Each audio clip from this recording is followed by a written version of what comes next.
yes, businesses operating in that zone, whether in listed markets, listed property, or that has an impact on the cost of raising packaging produce. So we are tackling that, and we said the best way of tackling this debt, let's have what our strategy is. Let's have what we call the primary balance surplus. In other words, the revenue that we collect each year must be higher than our expenditure. And if you have that, it means that the deficit, your gap in the budget, is lower, and the need for you to go and borrow money is lesser, it's reduced. And what it does is your debt service cost as well also goes down. And in other words, your borrowing requirements go down. And eventually, your debt over time it is reduced. But let me clarify this issue around the debt by saying debt in itself is not bad. The question is the capacity to pay that debt, to service that debt. But number two, what are you using that debt for?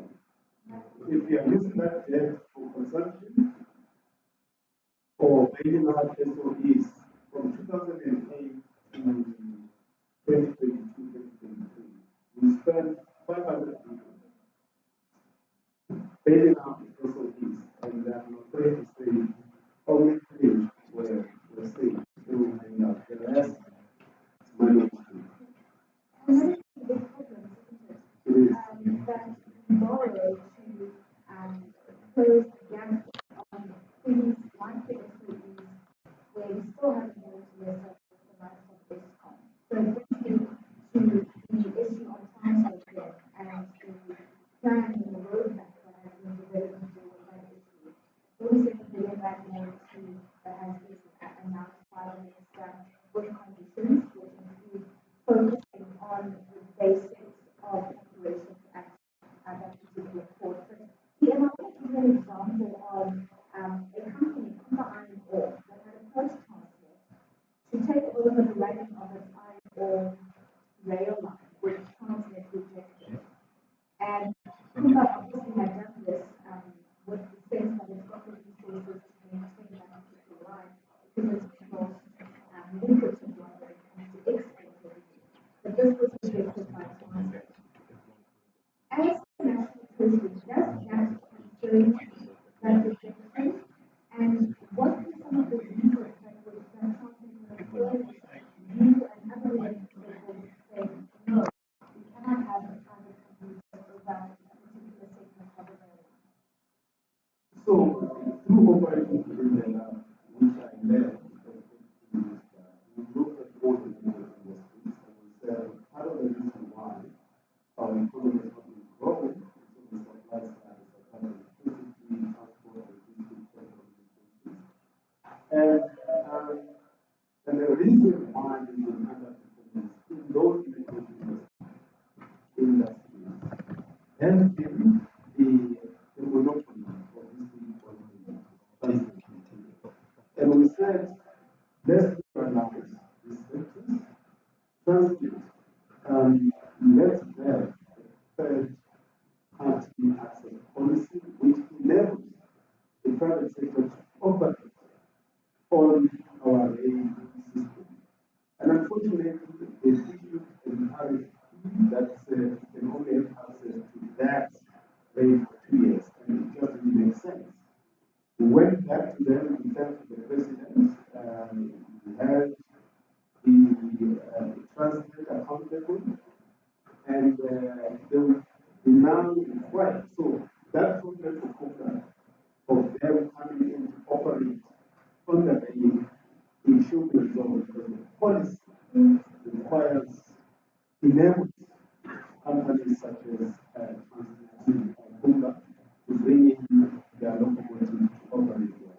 But one of the conditions that we put for Transnet when we provided them with a full service, it will guarantee said, you've got to invest in your range.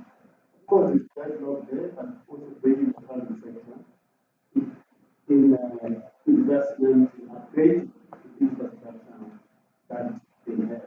In the ports, bringing the private sector and should be aware that it's already investing private sector investment in port in order to deal with the logistic problems because one of the main reasons why our revenue performance was poor was because transport was not performing. We could not transport goods, and as a result, the corporates were not making profit. And it shows in the revenue. So it's very critical and urgent for us to sort out this problem of transport logistics and other supply side. To make sure that we don't have a problem, how will you ensure the oversight of those conditions being met by The government supports regularly to regional treasury, to cabinet, but also to the public executive, which is parliament. And there will be consequences for underperformance. We can't say, yes, performance, and the performance is poor, and just no, it's acceptable. There has to be consequences for the board, for the management, because failure to provide these services is basically affecting corporate revenue. And as one was also saying earlier, some of the challenges that are experiencing in transporting liquids and other things that are important in their business. It's affecting everyone very, very badly. It's affecting the economy very badly. We are not able to generate the revenue which is necessary for us to perform the things that we're going to do as a state, providing services to poor people, rural areas, and I'm not sure if our final thing of the recommendation but you've got a really clear understanding as a department of the issues on the ground in the real economy. Why can't we get things done a little bit more faster, a little bit more efficiently? Is it a lack of political will? I think it's a political will. If you look at energy, I mean, the liberalization of the energy sector, faster, yes, faster than what I would have liked. The energy sector in the past, it was only first really our business produce generate energy and up to 1 megawatt and liberalize that. 100 megawatts, thanks to the president, he said for us to get faster in dealing with the energy issues, let's not just rely on one company as going to provide energy to us because we've seen what systemic risk it has generated for the economy, failure to provide energy, to liberalize that. And of course, there's a lot of private sector energy generation. The key task now, and I see the board member of the ESCO, who also COSA investment care committee of the PIC. Their task is when it is about it, not only their task, all our task is how to get that energy to be generated and the first has been generated by the private sector, not only is the into the grid.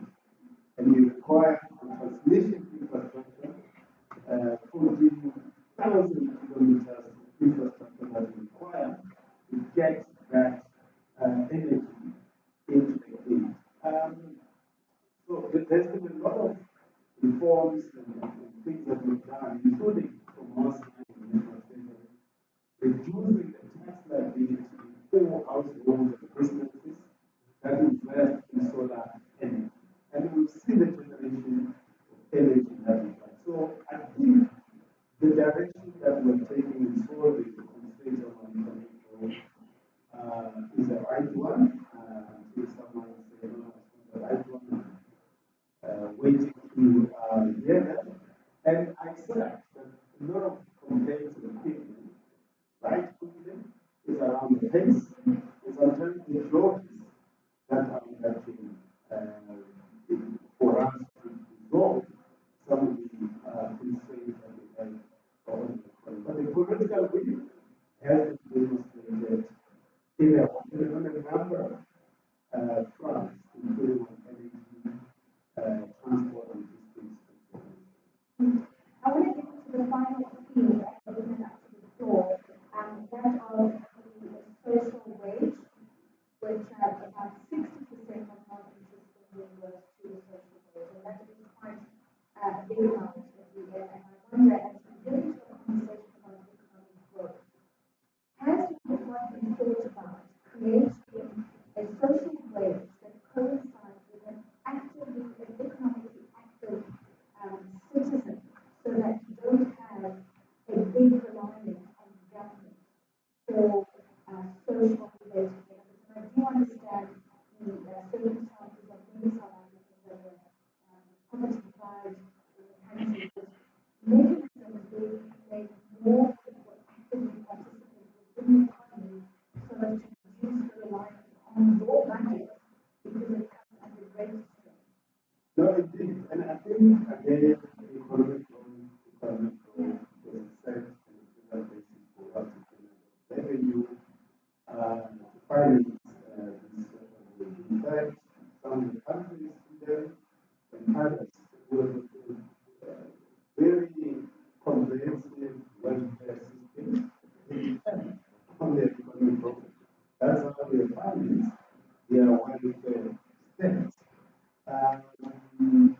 Students, for example, giving an example of active labor market policies, they said, okay, we're gonna agree that economic growth is going from the winter. We're gonna have central bargaining, and in this, for example, 3 companies operating in the sector, BMW, Nissan, and Ford, in the central bargaining wage negotiations, if company X can't afford the wage, they agree that okay, the two will pay, and if this one can't afford, it must be closed.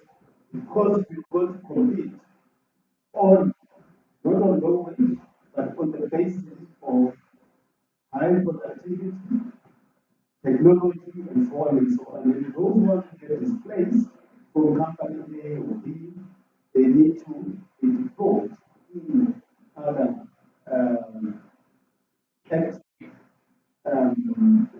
industries or profits. So there are a number of examples, and I'm not saying, just using Sweden and Norway as an example of how you cannot have a welfare system without taking seriously the question of economic growth. So the most sustainable way to come back to the data point is what should be our economic strategy and economic intervention that we need to make in making sure that we grow the economy. Because without that, whether you're going to have a better market policy, social assistance, whatever form of the social ways that we will have, including free housing and so on and so on, you've got to think seriously about economic growth.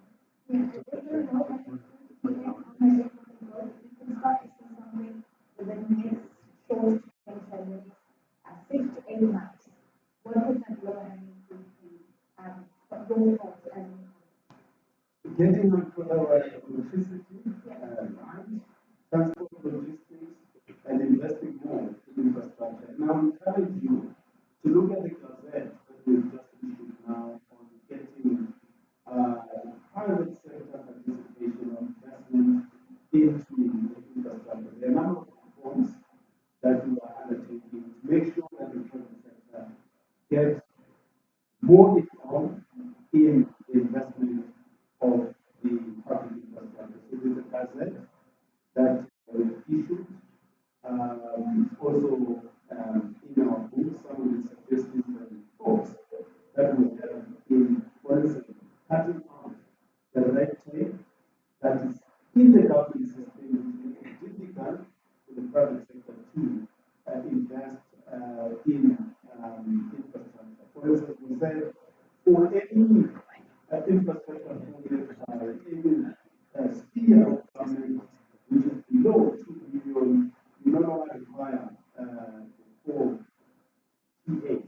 treasurer approvals, because now you provide the approval of national treasurer feasibility study and all those kind of things. We're cutting up that red tape in order to allow faster crowding in of the private sector into the public infrastructure. So there's a lot of things that we are doing, and we're really being keen to hear your thoughts on some of the reforms that we're undertaking to encourage the private sector investment into the public infrastructure, including thinking about having infrastructure bonds, either for health or for schools, roads, and so on and so on. So there's a lot of things that we're doing now to get our economy growing. But electricity, transport, logistics are some of the immediate things that we need to solve to get our economy growing. Yeah, and let's open it up to people to ask you a lot of questions to ask you in particular some questions. And then we will have our panel join us in on the stage to unpack a host of other broader issues that weren't necessarily ventilated within the budget, but certainly are in the budget review. Prof, I don't know if you've got the wording right to get some questions out, and that'll be great. About 10 minutes, I'll run you through the BPDM. I know that this will be the premium, we still have indicated that details are coming to an end of March, it's over, and the deal will start very recently. No, it's said the sovereign national budget will take 70% of that, which was accumulated and generated out of the difference, popularly known as e-tours, expenses, and then 50% will be taken over by the provincial government. But the removal of all those gadgets and all over the accounting, that's a function of transport, and these are not the assets of the provincial government, these are assets that belong to the local government. So whatever happens in far as these budgets are concerned, I think the conversations should be very lively between the government of transport and the accounting department. So the premier was right. How many of us do that? But doing the budget. No, we paid off the e-toll. He said that everything has been finalized, and coming in March, no more companies will have to worry about this. Is it still complex? Allow the conversation to be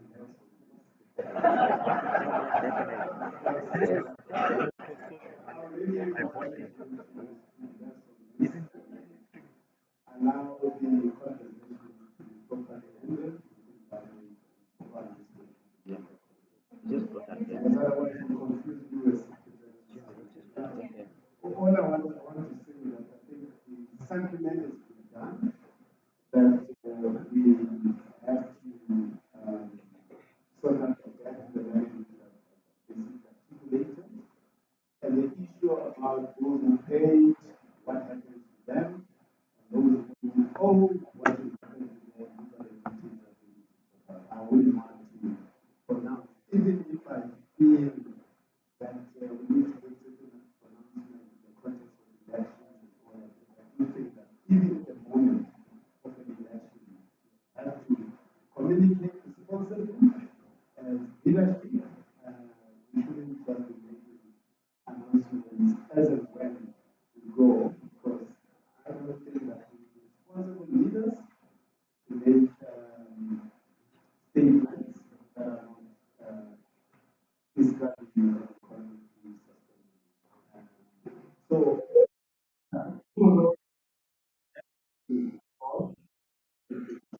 to how this moving forward.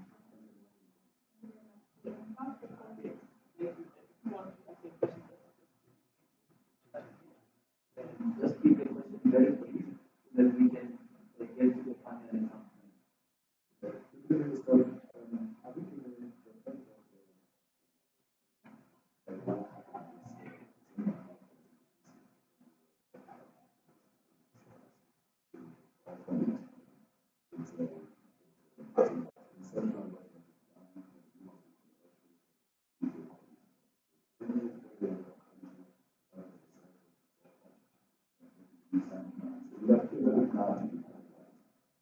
But when it comes to the sustainability of your leadership, you tend to emphasize a lot about these more SOEs, like which, whatever investment goes in there, if you are recycling, it's a recycling investment. It's a institutions or infrastructure that was functional that has not that is that has been mismanaged or not. So therefore, forward, it is actually bringing us where it should be, which is functional SOEs. I'm concerned that even once that is done, there isn't sufficient investment in the economy by the private sector to grow this economy forward. Everything that this country is doing, it's a recycling of the same investment in infrastructure. Look at the US now with Nvidia, which is a semiconductors. It's kind of a multinational company that is actually lifting the US economy. You will notice with the oil that has become even bigger than the GDP of a number of countries. We don't have that. We don't have the investment of the private sector in, in the growth of the economy. We have complained of the private sector about the state, yes, legitimate, but I think you solve the Cuba line tomorrow, which you must. You only have Cuba once. You're not going to create additional jobs that will not absorb all the young people that are coming. So I think my question is why is the state accepting the flag? No. Why is the state pushing back as well as the private sector and saying where are the innovation companies that are coming out of the private sector, which are going to grow this economy? And also, why is the state going to stop exporting the companies that we created there? We just have now recently Aspas, which is one of the biggest companies in South Africa. It's no longer in South Africa. Now, no country allows that to happen. We want to have home here to become the tax base for this country, but we are allowing them to work to be our shore. Okay, any other question? And back to Professor, behind you.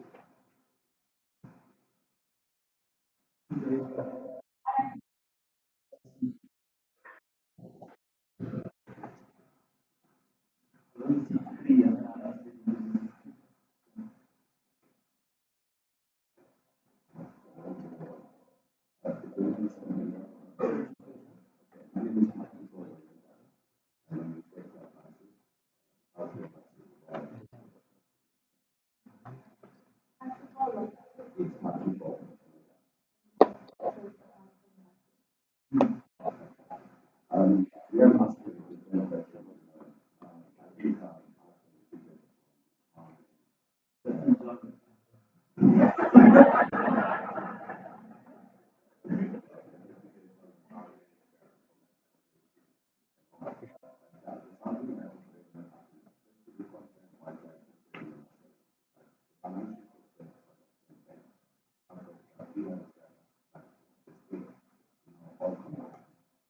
no one is engaged with this kind of how do you do this kind of international friends are coming here really approved by the because to the highest education resources and because they have confidence in the South African and relative countries as how they are doing to engage this kind of redistribute and invest locally.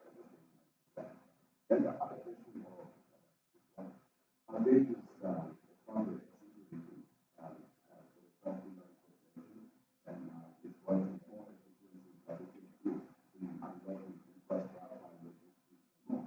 But it's the level of insanity.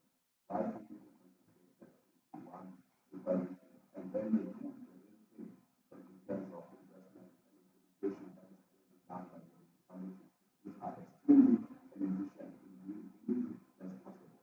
Once everyone understands that it's a problem of energy and it's a problem of industry, we still have a problem of water and electricity. And we eat, but we don't know how much of our eat.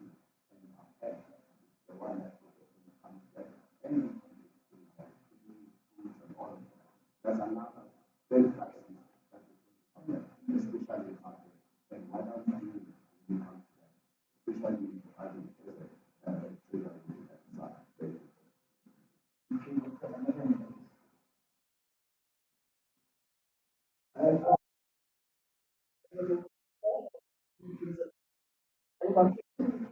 Oh, this is Vincent. I'm the CEO of Business Advisory.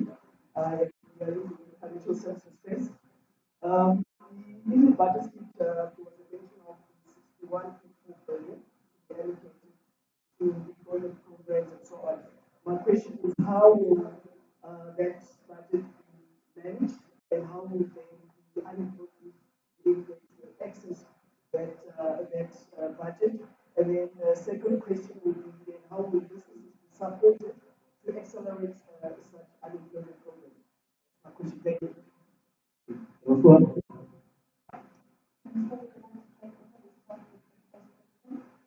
Yeah.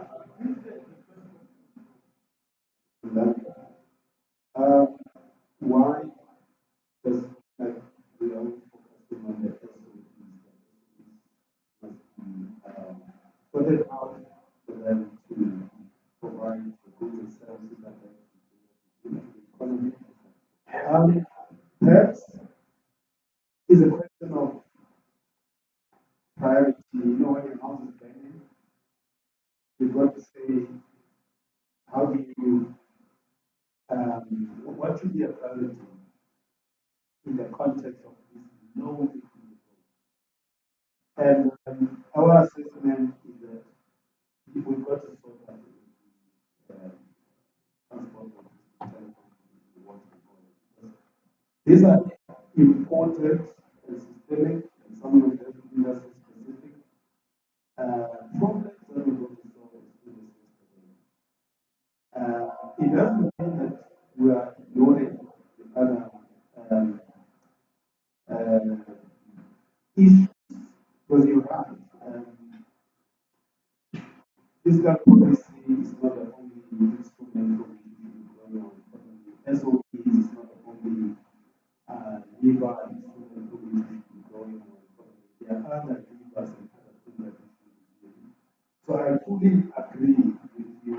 And in our budget as well, we said it's important for us to support the auto sector as an example, where we said there will be 150% investment allowance for companies that are in OEMs, the automotive companies that are investing in new energy vehicles. So if you're gonna make 200 rands of profit on only tax the 50 rand, and that's an attempt to boost and support that industry in order for it to grow, because we are also identifying the trade risk associated with the failure for the auto sector to adjust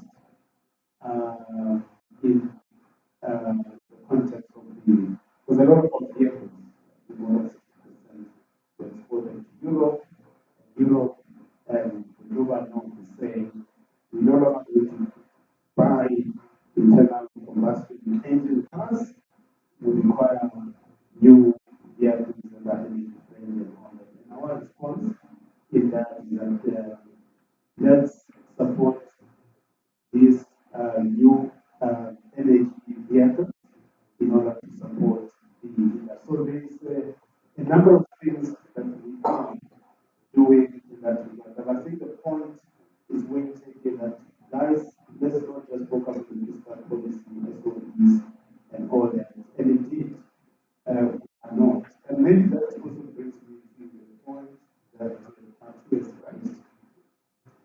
And I was responding over a suggestion because, you know, we engage ourselves, government, and the state, either through NEDLEC or these budget forums, or when there's a crisis, there's an energy crisis, let's work together as a government and business solve this crisis. It's logistics. Let's come together and resolve this problem. It's COVID. Let's come together and resolve this problem. I do think that as a nation, we've got to have a much more structured way of engaging our between ourselves, business and the state, including labor.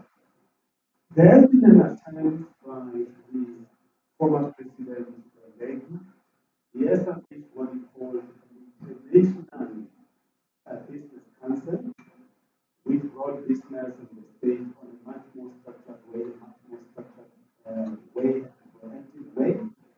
And the President Ramaphosa has brought in these investment conferences that we have annually.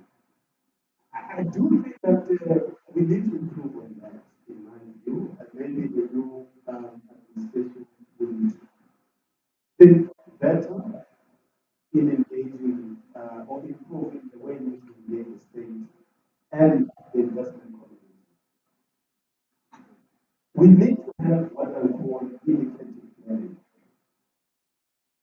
Yes, I'm not getting the details about what is the investment community planning or companies planning for the next 5 years and 10 years. Indicative planning was practiced in France, for instance, government and big business. And I'll come back to the relationship between big business and the small business, but let me make this point. We come together and say, these are our investment plans for the next 5 to 10 years for the country. Okay? We say as government, these are your plans to invest in the next 5 years, 10 years. They also again use the industry I know better, the automotive industry. BMW and others, these are our plans to invest in the next 5 years because any model takes a cycle of 7 years. We plan to invest in this money in the next 5 years. What are the energy requirements for us to support that kind of investment? And then as a state, we need to think of strategically about what should translate and what should ESCOM do, what amount of energy should be generated, what type of skills that education should be generated, the kind of transport logistics that we require, the kind of finance that is required to support from the public sector, from the banks, in order to support that growth of that economy. I do think it's not a question of saying the private sector do the following, but it's understanding of the private sector's plans on what's your long-term plan, medium term, and what is the role of the state in supporting them. Because I don't think we should be having this energy crisis if we knew what, if the economy grows at this level, what is the amount of energy that is required? Because remember, load shedding did not start yesterday. Initially, we said, okay, we're going to get the private sector to take over the energy sources because invest in ESCOM, and the commodity came, and the economy was pumping, and it could not cope in providing, in supplying the energy at the rate at which the economy was basically growing. So the simple point I'm making is that I do think that the interaction between business and government should be enhanced in order for us to be much more proactive in dealing with the questions of economic growth. But there's questions about efficiency. I don't know if this is you asking Martin the panel. One more round for the before we find our panelists to stay. Yes.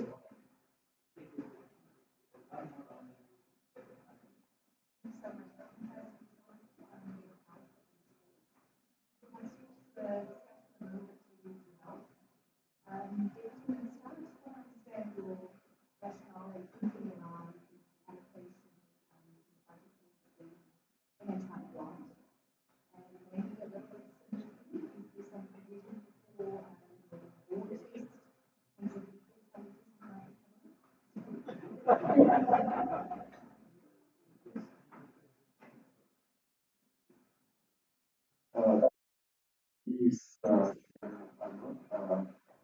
not going to try and politically about national leader of citizens. Um, the, the first thing I think DM I wanted to say is uh, I want to comment the team from Treasury because I think it's a difficult balancing act between the economy and the politics. And I think there is a team that has always come to this table. So, in the spirit of not always questioning everything about government, I think Treasury has done really well. On the questions, uh, maybe starting with the language that often uses. So, you asked the question about political will. I want to go further on this question of political will because the options we have are not always just tax or taking into the reserves. Minister, I want to ask questions around things like access and reserve funds that are sitting in the government implementation fund, right? Because that government implementation fund is a guaranteed benefit structure.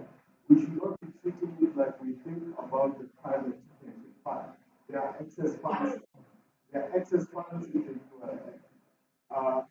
but more important, the other question I really want to ask is this whole thing about not using the Reserve Bank to be able to provide some of the loans that can be used to invest in infrastructure.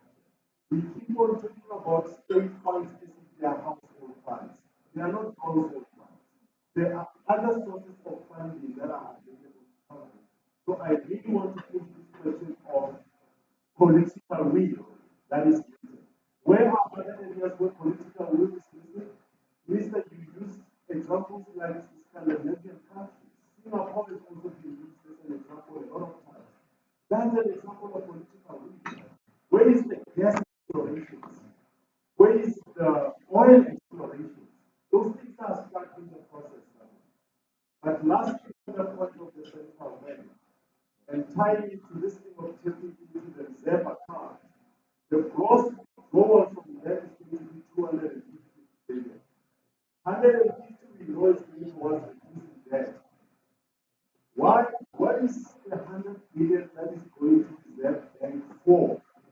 Can we just understand what that is about? Because at the time when we're looking for resources for infrastructure investment, it is not clear for me what that is for. Last before you kill me, the Reserve Bank of South Africa is only one under 10 Reserve banks in the whole world that still has private shareholding. I want to clear up front, I'm a shareholder in the Reserve Bank, anyone can be a shareholder there. But I still don't understand why what has been the benefit other than keeping it away from politicians. What are the other reasons why the Central Bank of South Africa is one of less than 10 that is for private shareholders? Thank you.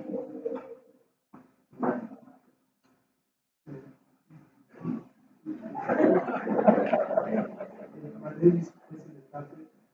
I'm unemployed specialist.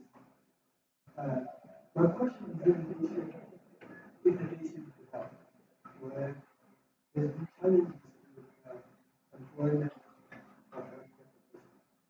We brought in people with COVID and we had to because we were funded to make use of these dangers. When it comes to health, there was a strong and now Treasury is found money to employ the doctors. Do we put us in the Department of Health for a proper, sustainable business in terms of their human resources healthcare and how we do it? If you ask them, give you a plan that says, we need so many nurses, so many doctors, and we keep them forever, so that you don't give them money for 1 year, and after a year, they have the same problem. The same approach that we have for businesses like Transnet to say, where's your plan? Here's the conditions for giving you money. What are the TOCs for giving the minister? What is expected of him in terms of sustainability? Or do you give him because that's what we go for healthcare. Nobody knows that it's sustainable. Nobody cares that the money is sustainable. Hold health minister accountable so that health is run like proper business. Because if you don't invest in that, your country will go. After you put in workers that are not well, etc. Health is an investment. How do you see this? How do you accountable? Thank you. Let's have answer to those that we get. We still have chance, but we just want to get the experts. Minister?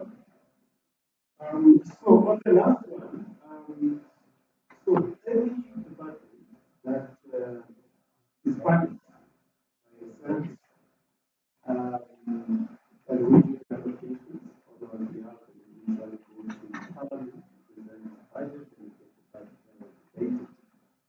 Any department that does so, they do present their plans to the Parliament, those plans, and there's always, everyone will give you expenditure plans, but they will not give you revenue plans. That's the nature of our job. That's why we say rotation between us as national treasury and the spending department. They will always give you expenditure plans, no revenue plans. This is the nature of national treasury, or treasury everywhere, including the organization. Expenditure is we always give you spending plans, and they won't tell you where the will come from, and this always a tension in the country. But in that meeting, in those conversations, we do ask those kind of questions around prioritization and how we should deal with some of the important issues in that regard. And in each unit in national treasury, which is responsible for public finance, we do have experts who make interrogations that the chief director for who's responsible for the social sector is Dr. Fletcher. He's a medical doctor and understands the issues of health.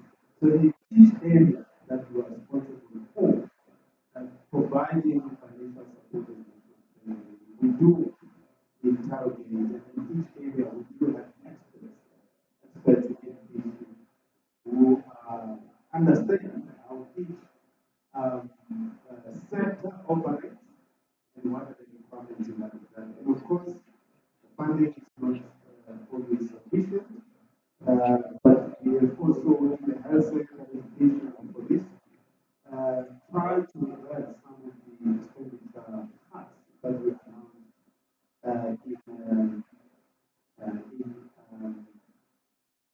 in October.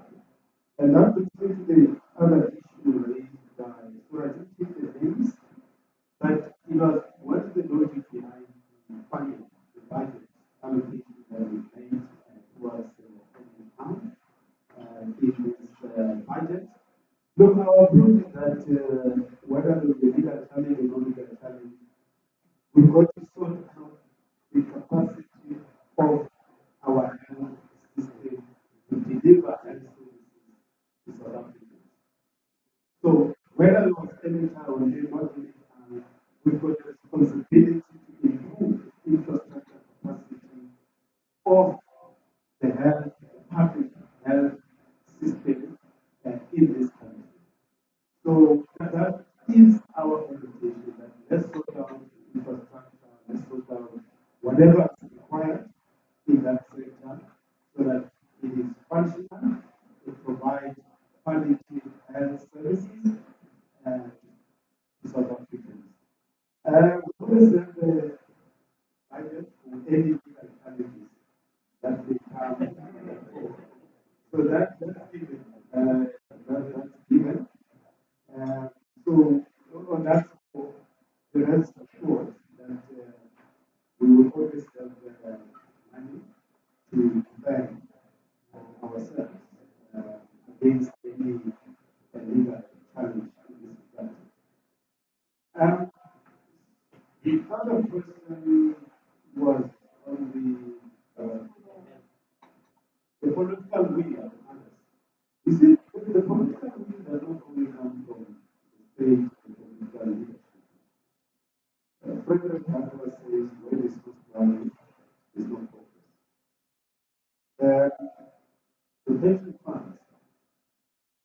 these are assets owned by money owners of workers. The GDF is not the money of government. The GDF money belongs to the people needs of the public, to the public sector. Yes, we guarantee uh, the benefits as you correctly said as the state. But it's important to take seriously the views of the work of the money owners on how this money was. When it head of the PIC, we take the mandate of the GPF on how we should allocate and deploy this capital in different asset classes. We expect a better returns, and we are also expected to beat the expected returns. We have an outcome for the investment that we're making in different asset classes. So whether it's UIM, whether it's GPF, we don't on our own invest those funds without their mandate by the money owners, the asset owners, who simply manage those funds. Now, on to Franca, why we don't take, I thought you said, why don't we take the whole 500 billion? We, you can't look up for reserves. You've got to strategically allocate your reserves to prepare for any eventuality that may come. We can debate about the amount, but the logic is that you've got to prepare for future shocks. And I must say that the few countries that were able to withstand huge shocks, whether it's COVID or war in Ukraine, all that, they had good reserves, good buffers, and you really don't want to blow up your reserves the manner that you won't be able to use that another way, whether to go to war, war. You've got to be specific around how many cases you utilize your reserves in this regard. Again, the windfalls that we got from the commodity boom, including after COVID, with the Frank, those are temporary interventions that we are making. At some point, these levers that we have will disappear.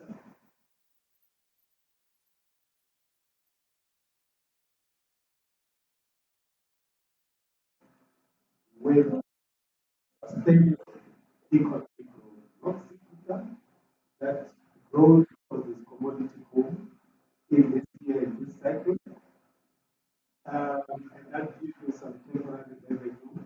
And you take that, all of that money, you make permanent spending commitments, and some of those revenues are just temporary.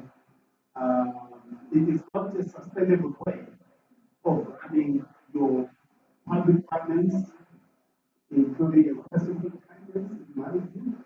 Yes, I say that there's a difference between public and private finance, but I think we are being strategic here, and we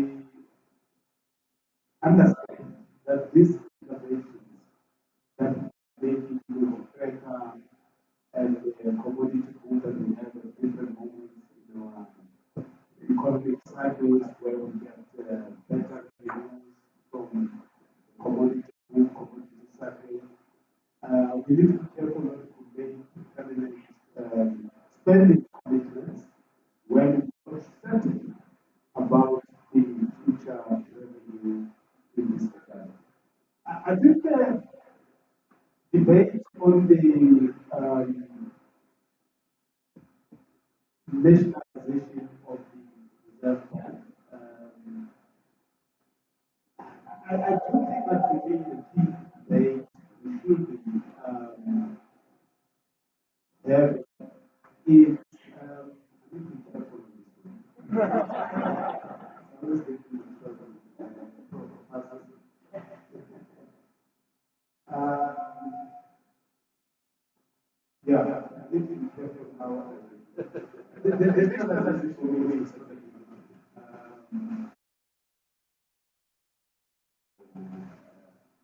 because you have the individual as the finance business taking the mandate of the reserve bank. And I think that's where for me the debate should be directed towards because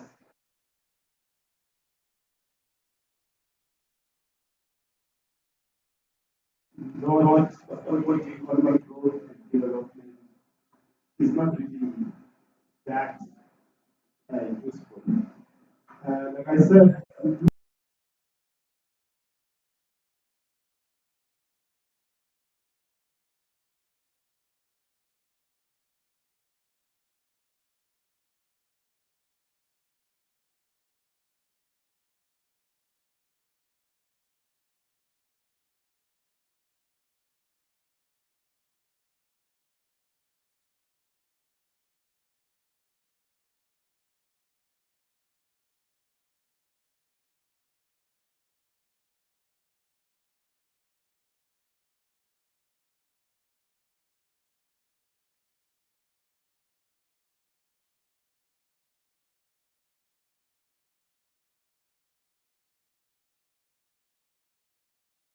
with more people, you are definitely going to have a demand led inflation.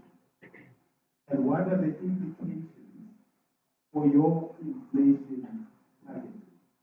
And that's where the conversation should take place around what are the trade-offs between the inflation framework, targeting, and the economic growth. And there's always been these trade-offs in the economy between how much inflation you're willing to tolerate, given the level of economic growth that you are anticipating in the economy. And that economic growth will generate employment and so on and so on. And I think that's where the key conversation needs to take place. Because if your inflation targeting is too narrow, you're basically giving the Reserve Bank a mandate that says if the inflation goes above this, the only issue amongst other main instruments that they have is to increase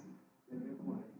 And that may also create other problems insofar as raising the cost of capital and contribute towards the supply side constraints that we have from the point of view of providing capital towards the economy. Because if the cost of capital is high, not because the yield risk premium associated with the growth of the debt, but because the repo rate is high, that can also serve as a constraint towards providing capital into the economy, and thus serving as a constraint for economic growth. So I do think that for me, the big issue here is the trade-offs that we've got to have between inflation and economic growth.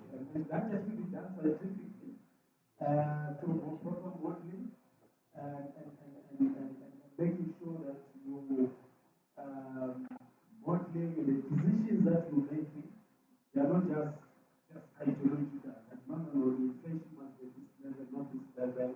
You've got to say what is the trade-off between employment and inflation, between economic growth and the inflation that you have to have in order to determine the proper mandate of the Reserve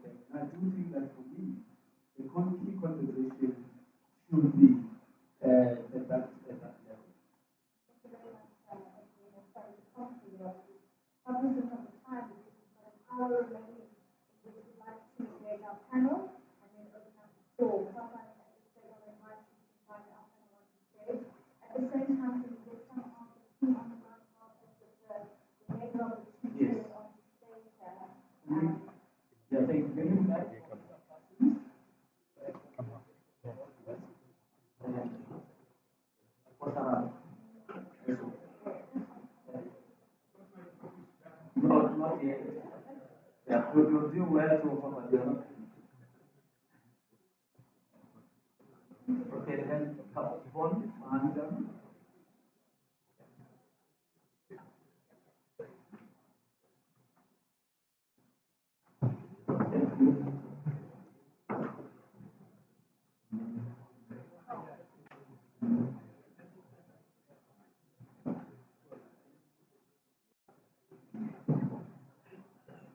okay, sure.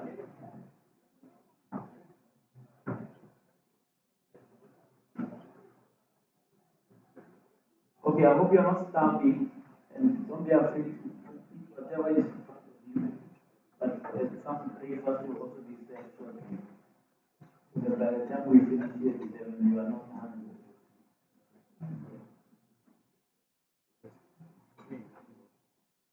All right, the deputy minister is taking a biological break.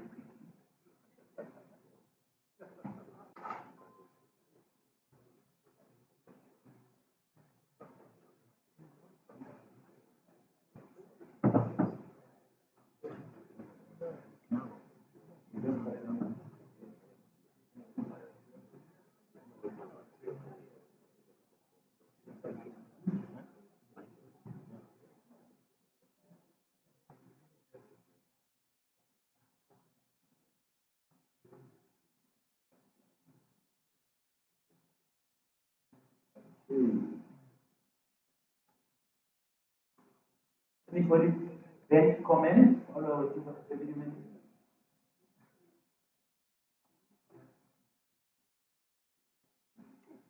On top. After one, that is your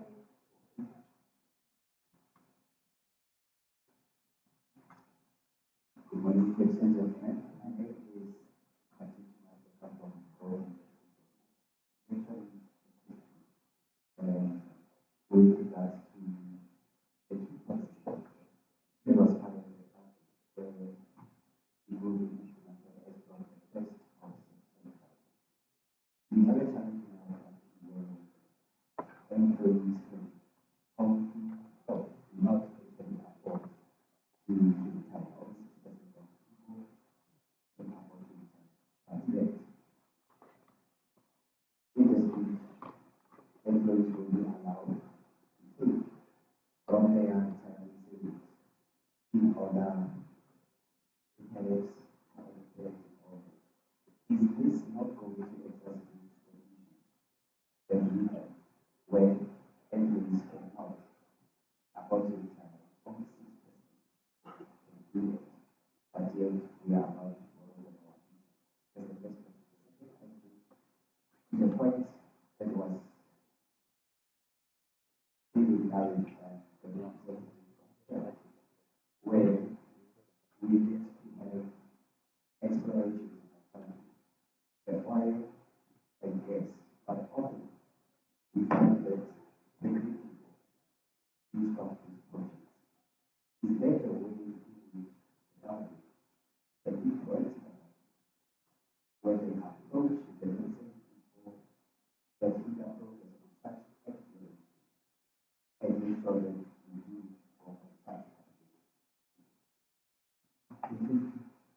Will make sure that it gets answered. You think we should start?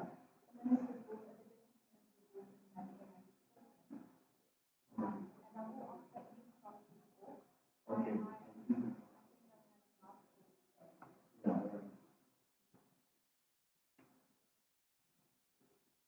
You can join back on the stage. I'll start with you, Prof. Just to give us an overall sense, you heard what the minister had to say earlier and what the deputy minister has been saying. And a lot of people, they are nervous about this whole issue about and it's is that is that would that be your approach? Or is that the correct way this government is making sure that we don't get to a crisis point? Just kick us off on that.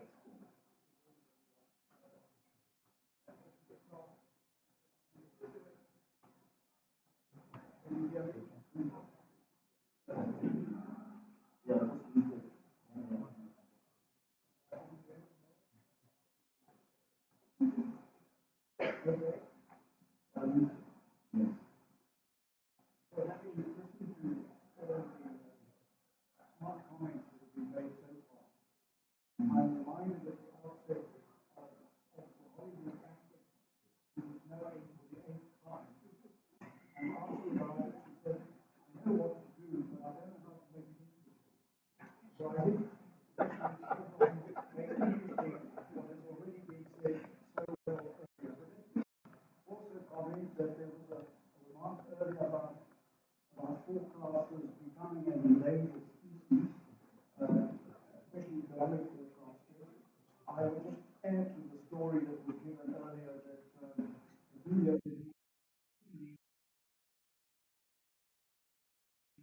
where a group of geographers failed to forecast an earthquake, which they came across the year or two, who having failed to forecast that there was an earthquake coming.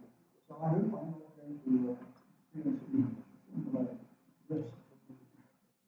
Let me also say at the outset that when we talk about budgets this year, the GDP which we talk about so much is not only the gross domestic product, it's also the gross domestic politics, and sometimes very close as we go. So that's obviously two sides of the same coin.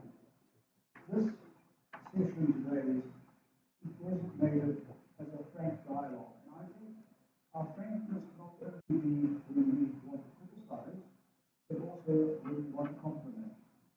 And I think I want to start by saying we mustn't underestimate the very difficult challenges that the National Treasury has faced this year against the background of economic factors, fiscal factors, and political factors. So the question is the mix that's in the budget of spending, of debt management, and of the tax adjustment, is it more or less right and pragmatic given the constraints? We must all understand you're not running a seminar, you're running a country. So what are the trade-offs? What are the compromises? And I think, broadly speaking, given the political and economic factors that the National Treasury had to manage, they more or less got the mix right in the best of circumstances. And the buffers that have been created against the background of the critical fiscal challenges they face. My opening remarks, for me, they have simply bought time. They have bought time. Now the question is, and the question for all of you, Tony, how wisely are we going to use the time? The pause button that seems to have been pressed on Wednesday on certain of the physical dynamics. I think the first is, as the Minister himself said, look at the fine print that the debt payments are still an excessive dominant factor in the budget, and they're squeezing out a lot of other more desirable spending than paying your creditors. So that's something that's got to be dealt with. Secondly, the state-owned enterprises that we've heard so much about today. I don't have a problem with some of the bailouts, as long as they are strategic, but more importantly, that the tough love that the Minister spoke about 2-3 years actually needs to become a lot tougher. In other words, as you keep saying, well, we'll offer you this guarantee for Transnet, or Eskom comes again with another problem area, you've got to say, we're tightening up the tough love. And if you don't deliver and you don't perform and you don't restructure what you are told to restructure, there will, as I think the Deputy Minister did emphasize earlier, be consequences. But we mustn't only say there are going to be consequences. There must be consequences, and visible consequences. Then the issue, the third issue we will watch, I think, in the time that we've bought, is the issue of dipping into the forex reserves. I don't want to go into that now. It's a hugely technical issue. I think the important point is that the guardrails and the safeguards must be applied, and we've been given assurances they will be. I would just add a little refinement in terms of the agreement between the Reserve Bank and the Treasury as to how to run this down. I would like to see those conditions transferred into the legislation that is going to permit this, so that you really entrench them. It's not just an agreement. But dipping into the reserve, does it signify crisis in your view or not, or that would be an exaggeration or an unnecessary fear that now suddenly we are going to the reserves? I think the point is that going into the reserves is sending a message. You have only so much time to get other things right, so that you cannot go back into those reserves or find other unconventional methods which may suggest that you are in a crisis. Then the issue of the growth, I think that's come through quite a lot. Now, I just want to make 2 points here. I think obviously you expect the Treasury and to some extent the Reserve Bank to always be on the optimistic side. Other than when the Reserve Bank talks about inflation, then they're always usually very pessimistic. But on the growth side, having said that we have reduced, or that the budget has reduced the forecast for last year from 0.8 to 0.6, to think that we're worrying about decimal points but in this country, we shouldn't be worrying about them.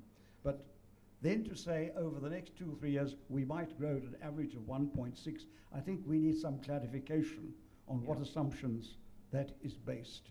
So what I'm really saying is that, yes, what the message of the budget is that we have been able to creatively raise some important buffers, to send out some important messages about government spending. We've been able to, unless you're at the receiving end, but as a macroeconomist, say that the tax changes are the least painful you could have thought of in the circumstances. That now we've got to ask ourselves, how do we use the time? And what comes through to me finally, if we want to avoid a future crisis, is that firstly, what has been said in the budget must be implemented. We come back to the implementation issue. For those of us who sat through several budget speeches, too much of this looks very familiar, but I do sense a sense of more urgency now. Secondly, we are talking today about the National Treasury. You cannot put everything right through the National Treasury. It is a team effort in government, and a lot of the problems that the Treasury picks up is caused by colleagues, not by them. They have to deal with the financial consequences and find the band-aid that's going to deal with it. And thirdly, the issue of the private sector. I think that came through quite strongly, that already the private sector is getting involved on the infrastructural side, because if we want to avoid a crisis, we're going to have to bring the private sector in. I would only just plead, finally, or at least semi-finally, that in doing so, having been involved with the policy making for some years, I would plead to the Deputy Minister, don't create yet another structure with the private sector. Go back and audit the existing structures and say, where are they failing to deliver the indicative planning that he would like? I think that, because already we are drowning in a multiplicity of structures, which causes a lot of confusion in government and in the private sector. And finally, just to say, because we live, as we like to say, as a small open economy, immediately after the budget, the markets responded well. They felt at least a line had been drawn for the moment in the sand. But almost within a day, it was wiped out because there was a factor over which we didn't have control, namely interest rates in the United States. I want to just come back to a final point as to how to avoid a crisis. We mustn't hide behind a small open economy. This is a wonderful book that's come out recently, The Small States Club, How Small, Smart States Can Save the World. That might be a little bit over the top, but nonetheless. There are 10 countries listed here. Botswana is one, South Africa is not. We've got to use the time I'm talking about to become a smart, small state that can make a difference and serve our people in terms of the jobs and the standard of living that they want. And I think that is the message that the budget is now telling us. We have limited time. We've carved out a little more time. But I wouldn't like to be having this discussion again in 12 months in this panel. We must then be able to see that we are making a difference, and that by simply putting up the growth rate, the fiscal metrics will look better, and we will have avoided a crisis. All right, thank you, Prof. This was more of a keynote speech as well, but thank you. You've laid out some bases. Maybe you give the panel some nuggets to respond to. Can I come to you, Metra Foster, to just give us a sense? I know that you could also, weigh in on the issue of energy. A lot of people are curious about whether we'll ever get it right, and whether or not you've got enough from that budget to boost whatever initiatives there are on the energy side. But feel free to comment about other things as well that, in your view, are things to underline in this budget. Thank you for inviting me to, frankly speaking, as Prof has said, it's a frank dialogue. And I'm not going to repeat what has been said about the budget, but what I would like to say is I consider myself lucky because I'm a beneficiary of this government in terms of the policies. And in 2001, I left the private sector to go to work at National Treasury, specifically to learn about how fiscals work, how do they allocate, etc. Unfortunately, when I arrived, that's when the GFECRA issue was a problem. There was that loss, all right? So I was on a team that we had to work in terms of putting the GFECRA Act to capitalize the Reserve Bank in that. So now we are talking about something else, which is the unrealized gains. So South Africa is endowed with vast minerals and energy resources. Earlier on, Aluoni spoke about things that have not been captured in the budget about this sector. We need to take advantage of the vast minerals that we have in the context of this decarbonization and the responsible energy transition. We need close to 20 billion to put into the mineral and energy exploration in mining. Canada is very big in exploration, and they have, even their stock exchange they've got a lot of explorations. We have minerals like lithium, copper, lead, zinc, manganese, etc. And all of these minerals are critical for renewable energy and battery storage. Also, the issue of natural gas is very important. And I don't know how many people knows about the Lupet and the Brupata gas fields that have got the discoveries of the gas that have been discovered in the Mossel Bay site. And the exploration of that will create enormous jobs and through the value chain and employment opportunities in there. Currently, we rely on Mozambique. We are importing gas from Mozambique, and Sasol is going to run out of those gas reserves by 2027. We've got gas to liquid refineries in Mossel Bay.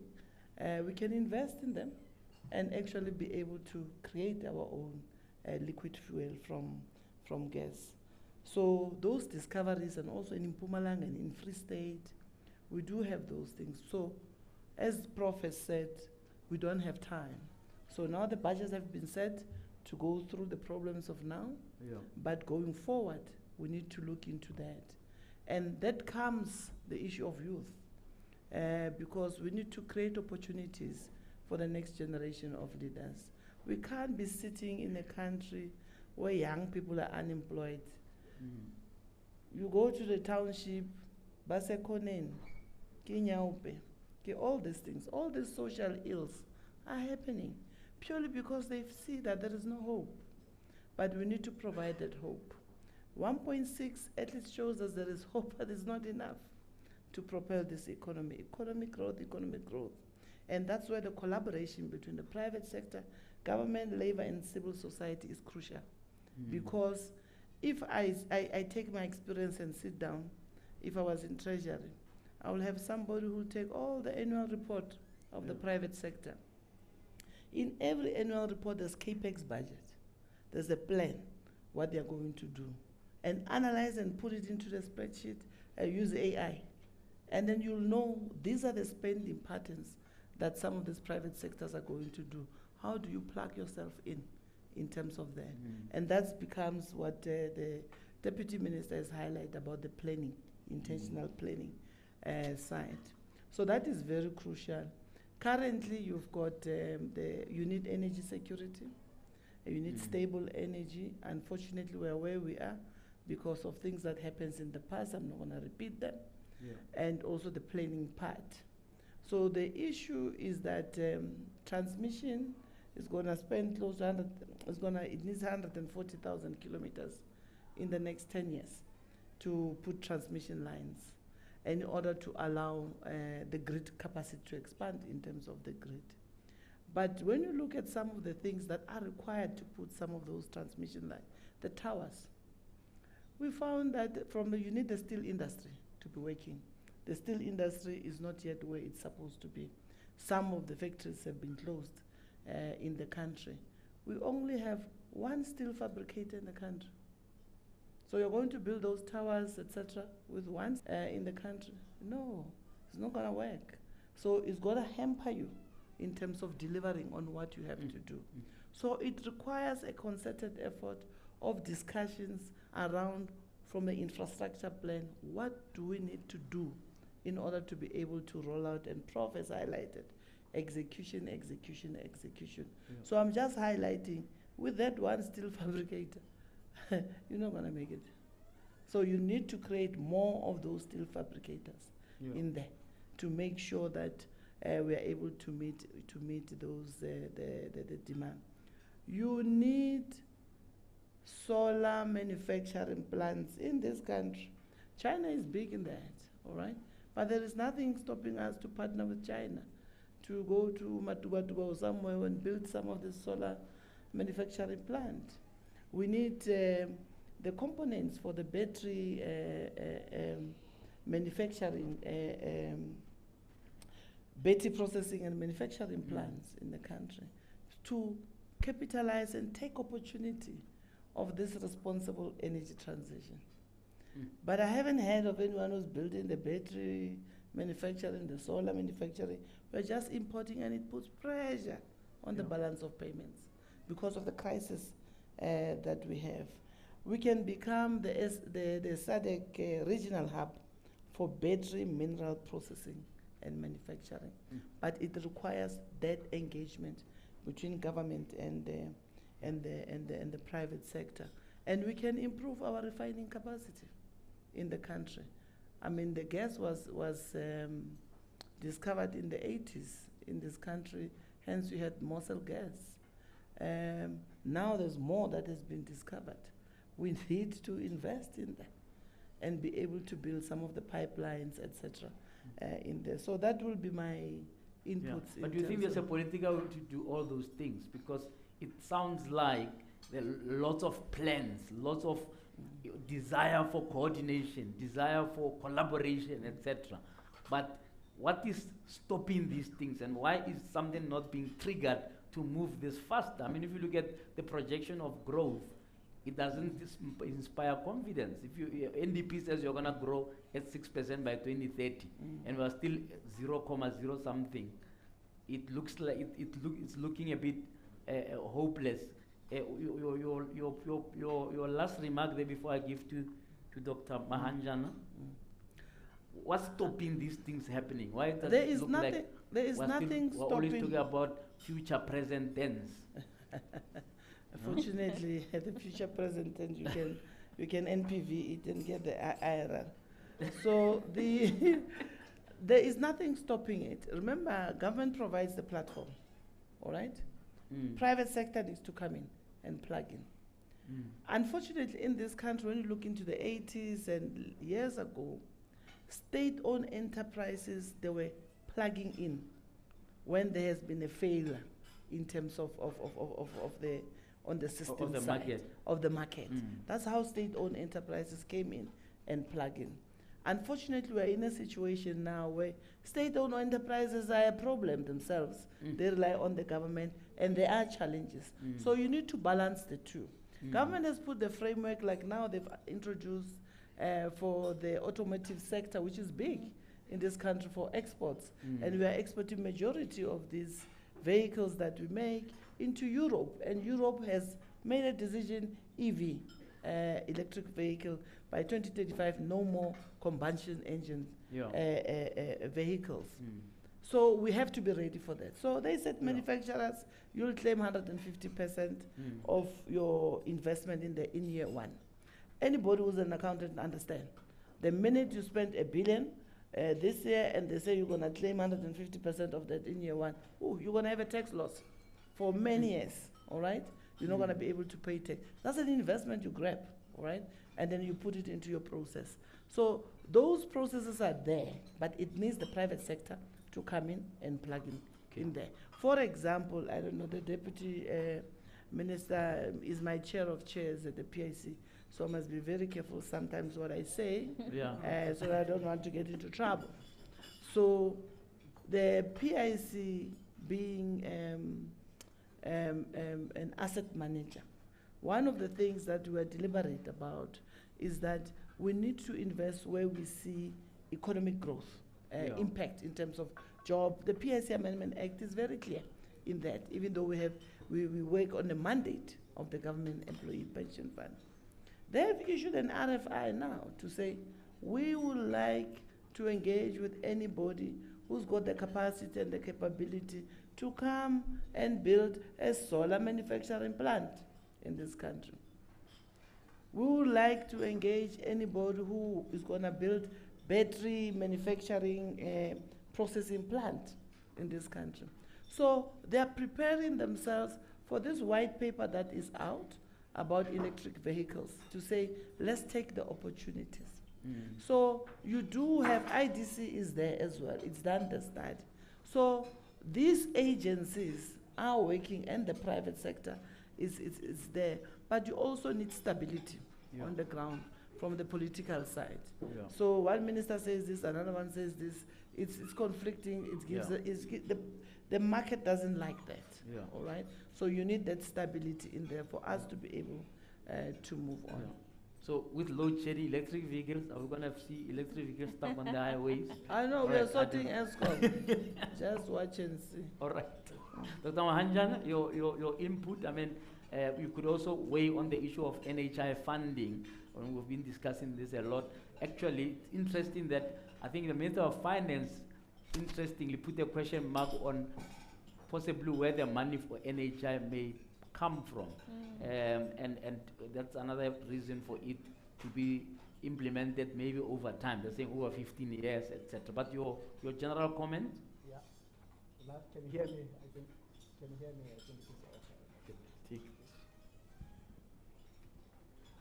I think I've got the unfortunate part to speak people when they are eating and to be the last one. and I hope they will be able to hear me and listen. I think I'm going to come to the question of NHI, but I want to speak to some of the other issues that have been mentioned here. I think to me what is critical and is also fascinating, I think Deputy Minister have said it and the Minister.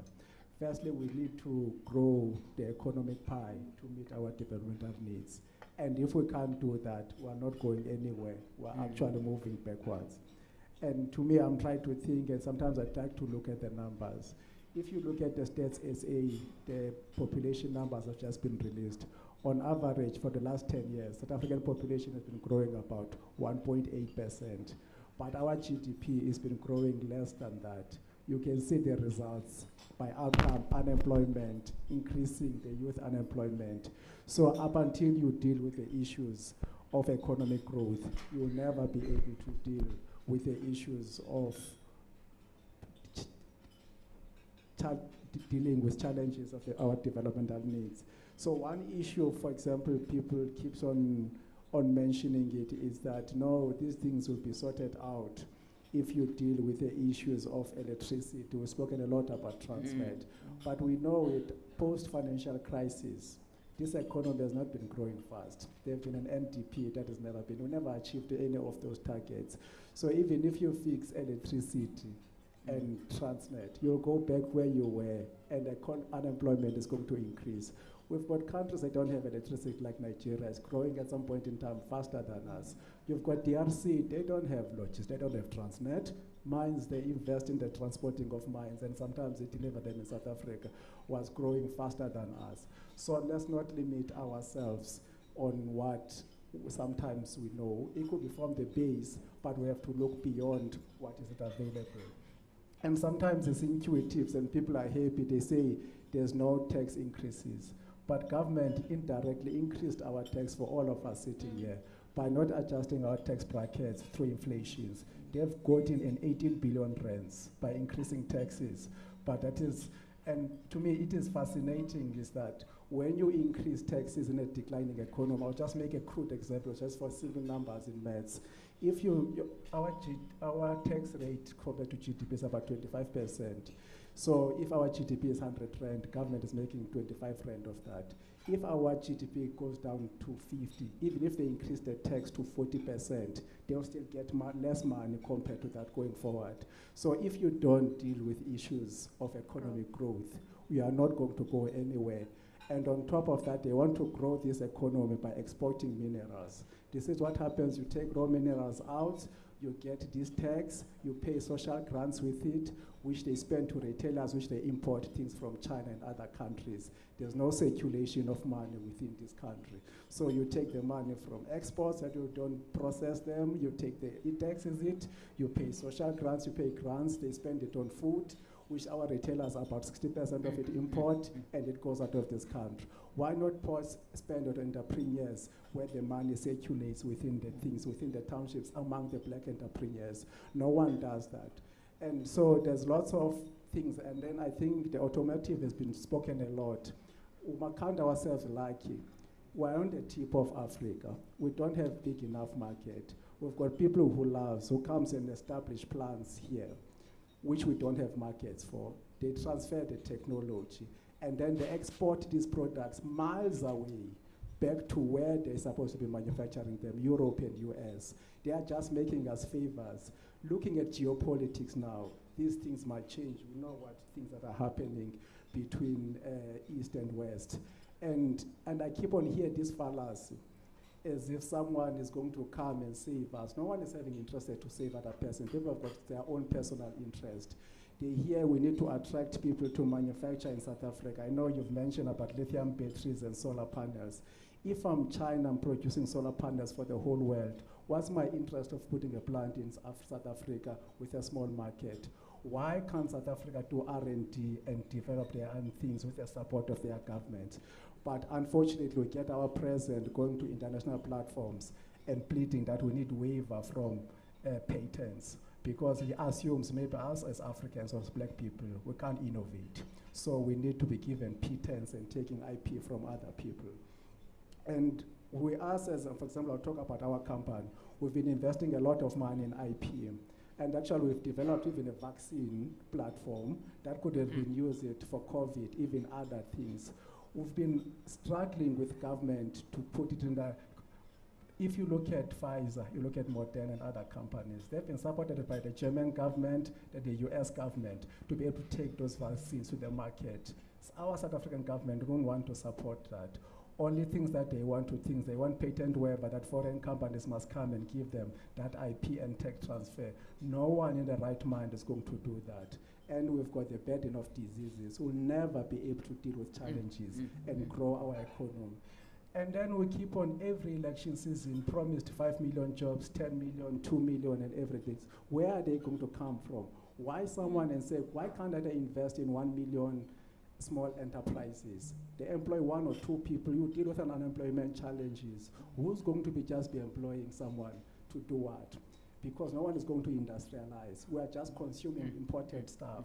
So there's nothing that is going to happen. Even the manufacturing that we're having is people are Yeah. doing in favors. All those OEMs, they can squeeze the next day and leave here. There'll be no impact. They don't have any reasons to be here, except the taxes that we're giving them to be What here. gives you hope? What gives you hope in all of what you have said?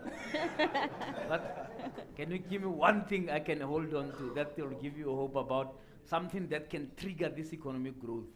It's the change of mindset. It's the change. So what we want to do now, because we know what we've been doing, and we want to go back. It's almost like romanticizes the 80s, the 60s. For example, I grew up in rural areas. In the past, I know the apartheid system was bad in the homelands. We used to have fields to be able to plant. Seeds were provided by government. Marketing and taking of those off-market of selling of those things was done by the government. The first thing that the government did is they cut all those subsidies. So what do the people do? They migrate to cities and they build them the houses and RDP houses in towns. They don't maintain roads in rural areas. If you've got a land you want to plant in rural areas, you can't even take your produce out of those rural areas out to be able to do the market because the government cannot simply maintain a gravel road. So the part they need to be able to, I hear these things of investing in skills, but to me I believe investing in R&D, investing in people, and look at how we use our resources and small, medium enterprises is going to be the change of this government going forward. Before I give back to your Deputy Minister, Prof, can you just give me one big idea in your view that can trigger economic growth? Because all of these things we're talking about, including what you are saying about, the fact that we have bought time to do certain things. What would be this one thing? And I know that the government has 3 months, but assumably they will have 5 more years, assumably. Well, let me put it in this way. Yes, Prof. Just pass on the microphone. It's not working. Let me put it this way. Yes. We've got to be pragmatic. We don't have a clean slate to write on, and there's an election coming with its own dynamics. Yes. But let's say, but there are some things we must get on with, irrespective. I mean, our economy's got to keep moving, even if there's some uncertainties about what the election may or may not yield. The first point I want to make is a more specific question to the Deputy Minister, and then I'll deal with the broader answer. But I think it's also part of what we want to do. If my understanding is correct, and it's subject to correction, the solar panel incentives we introduced last year were for 12 months, for only 1 year. And if my understanding is correct, they've fallen away. in this Already? budget. August. Well, they were just not renewed. That's fine. If my understanding is correct. Now, I think I know why, but I'd like the Deputy Minister to share the motivation with us as to why that has happened, given all that we've been saying about the role of solar panels in helping to diversify our ability to handle the energy crisis. But more generally and more immediately, I think the Deputy Minister and others will know that there is a crisis committee between business and government, which was identified a few months ago between the business leaders and the President, dealing with 3 priority areas: energy, logistics and transport, crime and corruption. So my message will be, irrespective of the budget, irrespective of the election, if we can start showing some results from that, in that regard, yes. of that cooperation, that it can yield results, that the private sector is indispensable part of getting those results, then I think you could begin to improve the mood and say, yes, we've got to be patient. Hope is not a strategy. It's results. And what you want are less excuses and more outcomes. And there's a tangible area of cooperation which needs more visibility and more outcome. Things are happening, but they need to be brought into the light so people say, yes, it's not all negative. The glass is not always half empty. In some cases, it's half full. So let's make it run over. Not all the wheels are coming off.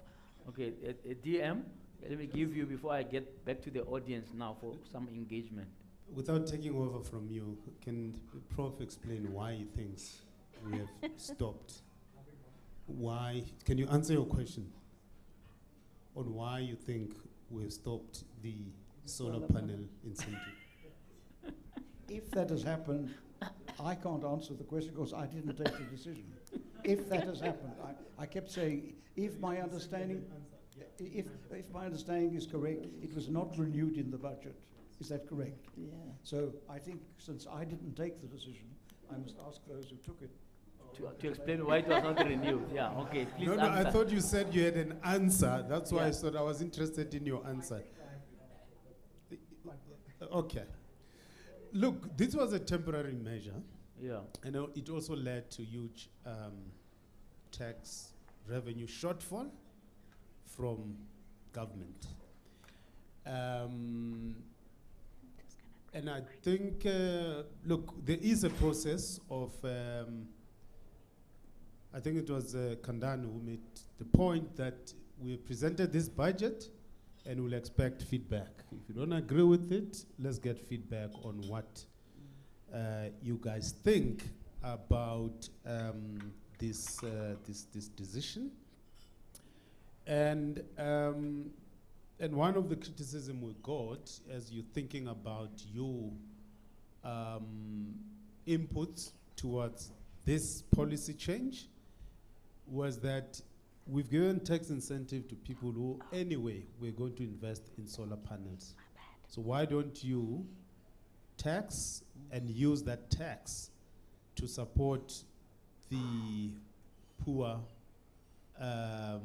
insofar as the energy sources are concerned, and other people are talking about what we have seen in Vietnam, in which government itself installed solar panels on poor households, and so the surplus of the energy that they generate, they put it on a grid, and that becomes an income earning, generating asset for the poor.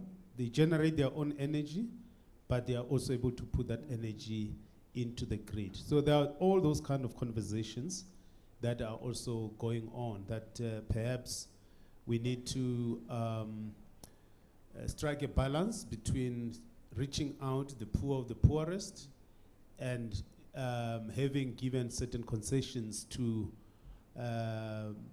households that could afford, but also businesses that could afford in this regard. And some people say, look, the debate is a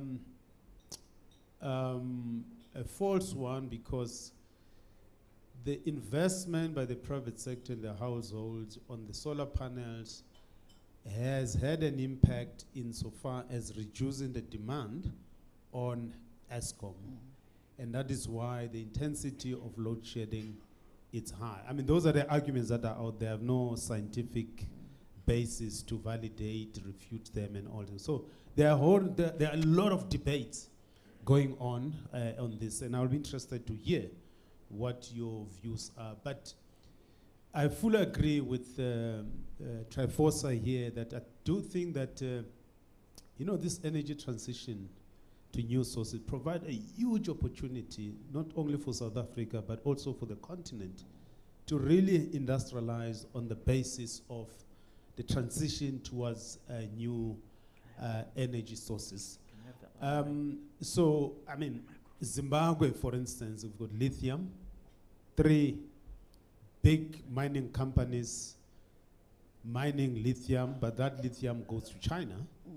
And we import lithium batteries into the country instead of saying, region, can we talk about establishing a hub in the region, South Africa, wherever, to manufacture batteries? Because we've imported, including through the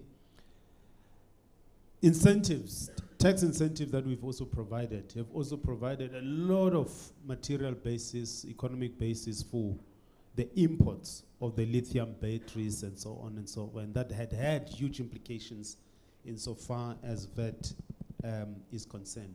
The last 2 points I want to make. We should not underestimate what President Ramaphosa did insofar as these patent waivers that we fought for in the context of COVID, fighting COVID and all that. And you know, and the beauty, and let me also make a general point about these patent issues without underestimating the importance of intellectual property rights.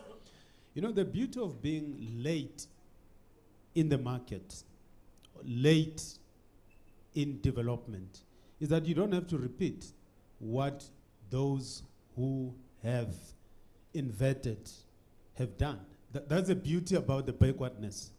The advantage of backwardness, as economic development theorists will tell you, is that the advantage of backwardness is that you don't have to repeat what others have done before.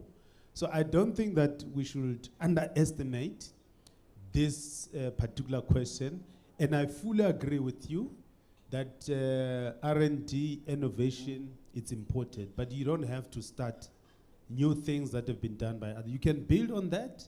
That is quite important in that regard. The last point that I also want to make around tax to GDP ratios, and having said that there are dangers in increasing tax, there's a limit at which you can generate tax. But, you know, that's not a big issue for me. The tax to GDP ratio, it's not a big issue as long as that tax is used to provide better services to people. People will be willing to pay as long as you're providing services. No way, favorite example, when government said, look, we don't have enough money to continue to provide this service, we're gonna allow the private sector to take over. And people said, no, no, no, no. You are the best service provider in this, we are willing to pay more tax. And their tax to GDP ratio is quite high. Why? Because they are getting better services. So if the tax to GDP ratio is big and services are poor, people don't see value in paying tax and all that, that really, really undermines the basis for them to, there's no incentive for people to basically pay tax.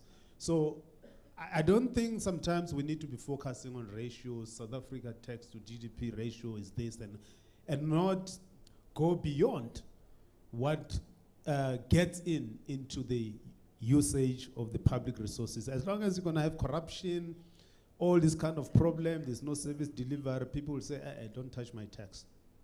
I'm not interested. So we have a huge responsibility as government to improve the quality of the services to a point where people will do what they are doing in Norway and Sweden. Say, no, no, we're willing to pay more in order for us to get the services. Well, you guys have revolted against the e-tolls.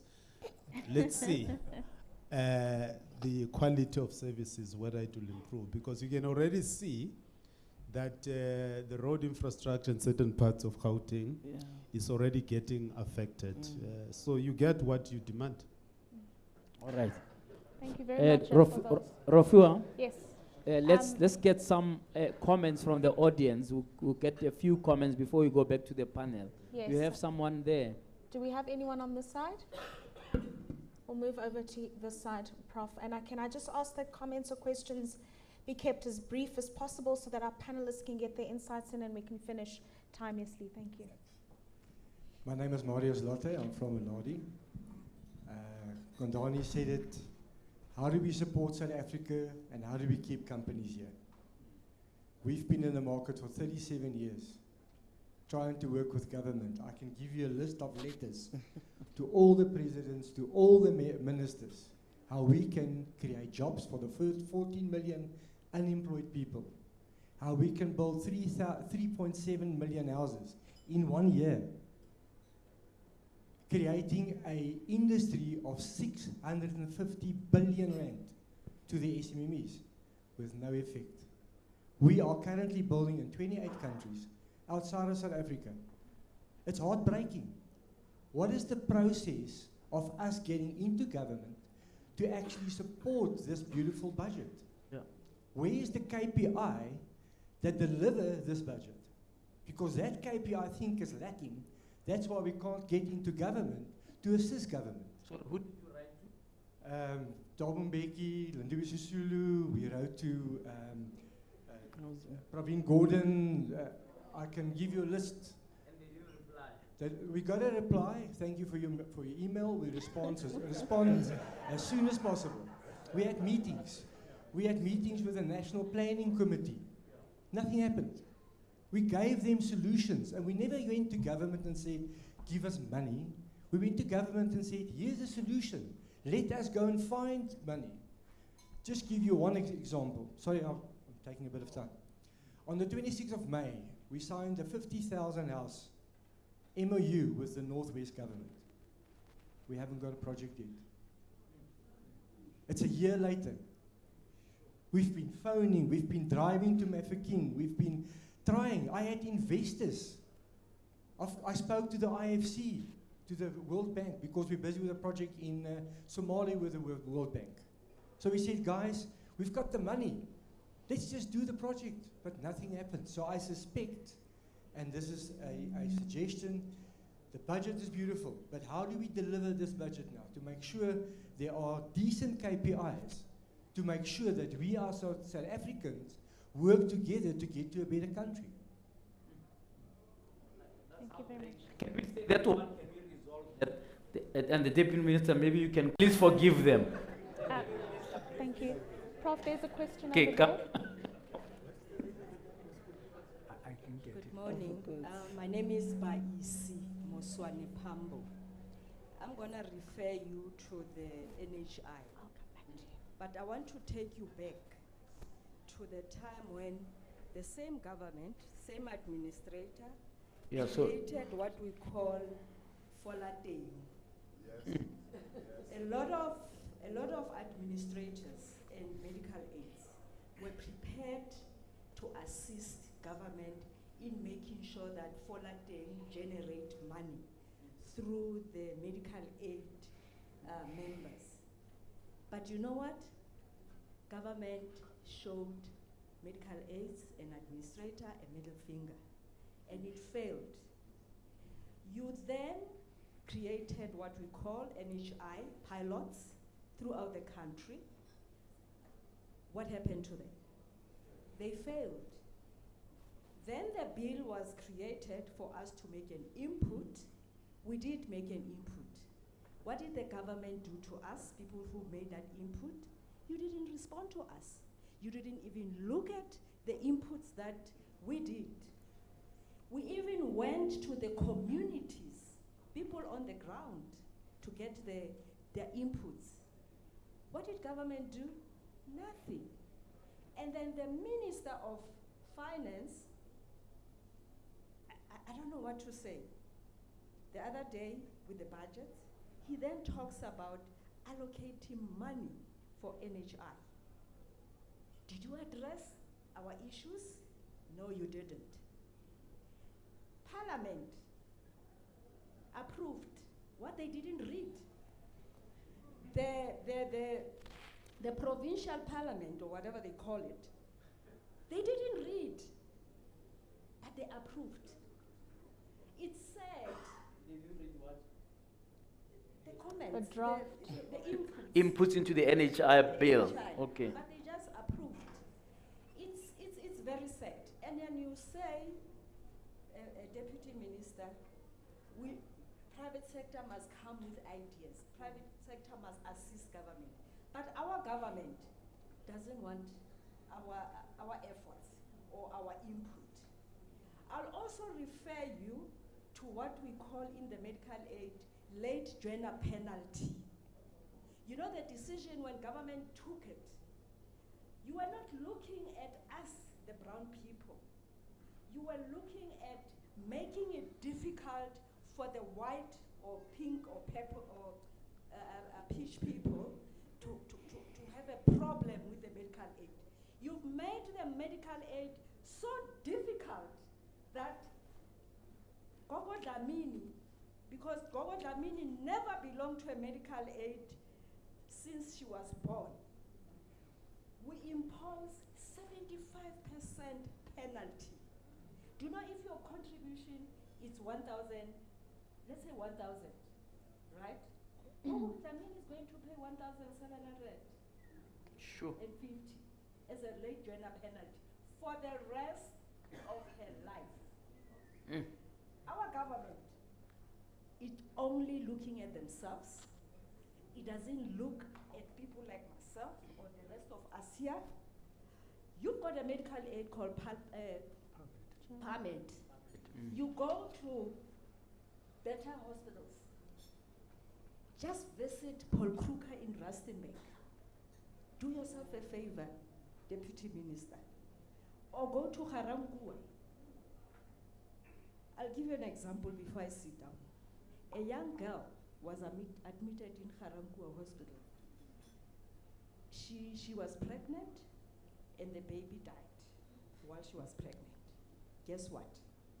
That baby was taken out of her womb 7 days later. And then you want us to trust you? Please do something. Thank you. Sure. Prof, we've got one on the side, yes? If comment over there. Okay, my name is Comfort. I just want to suggest some input into the economic growth, especially to Mem Raman and the finance minister.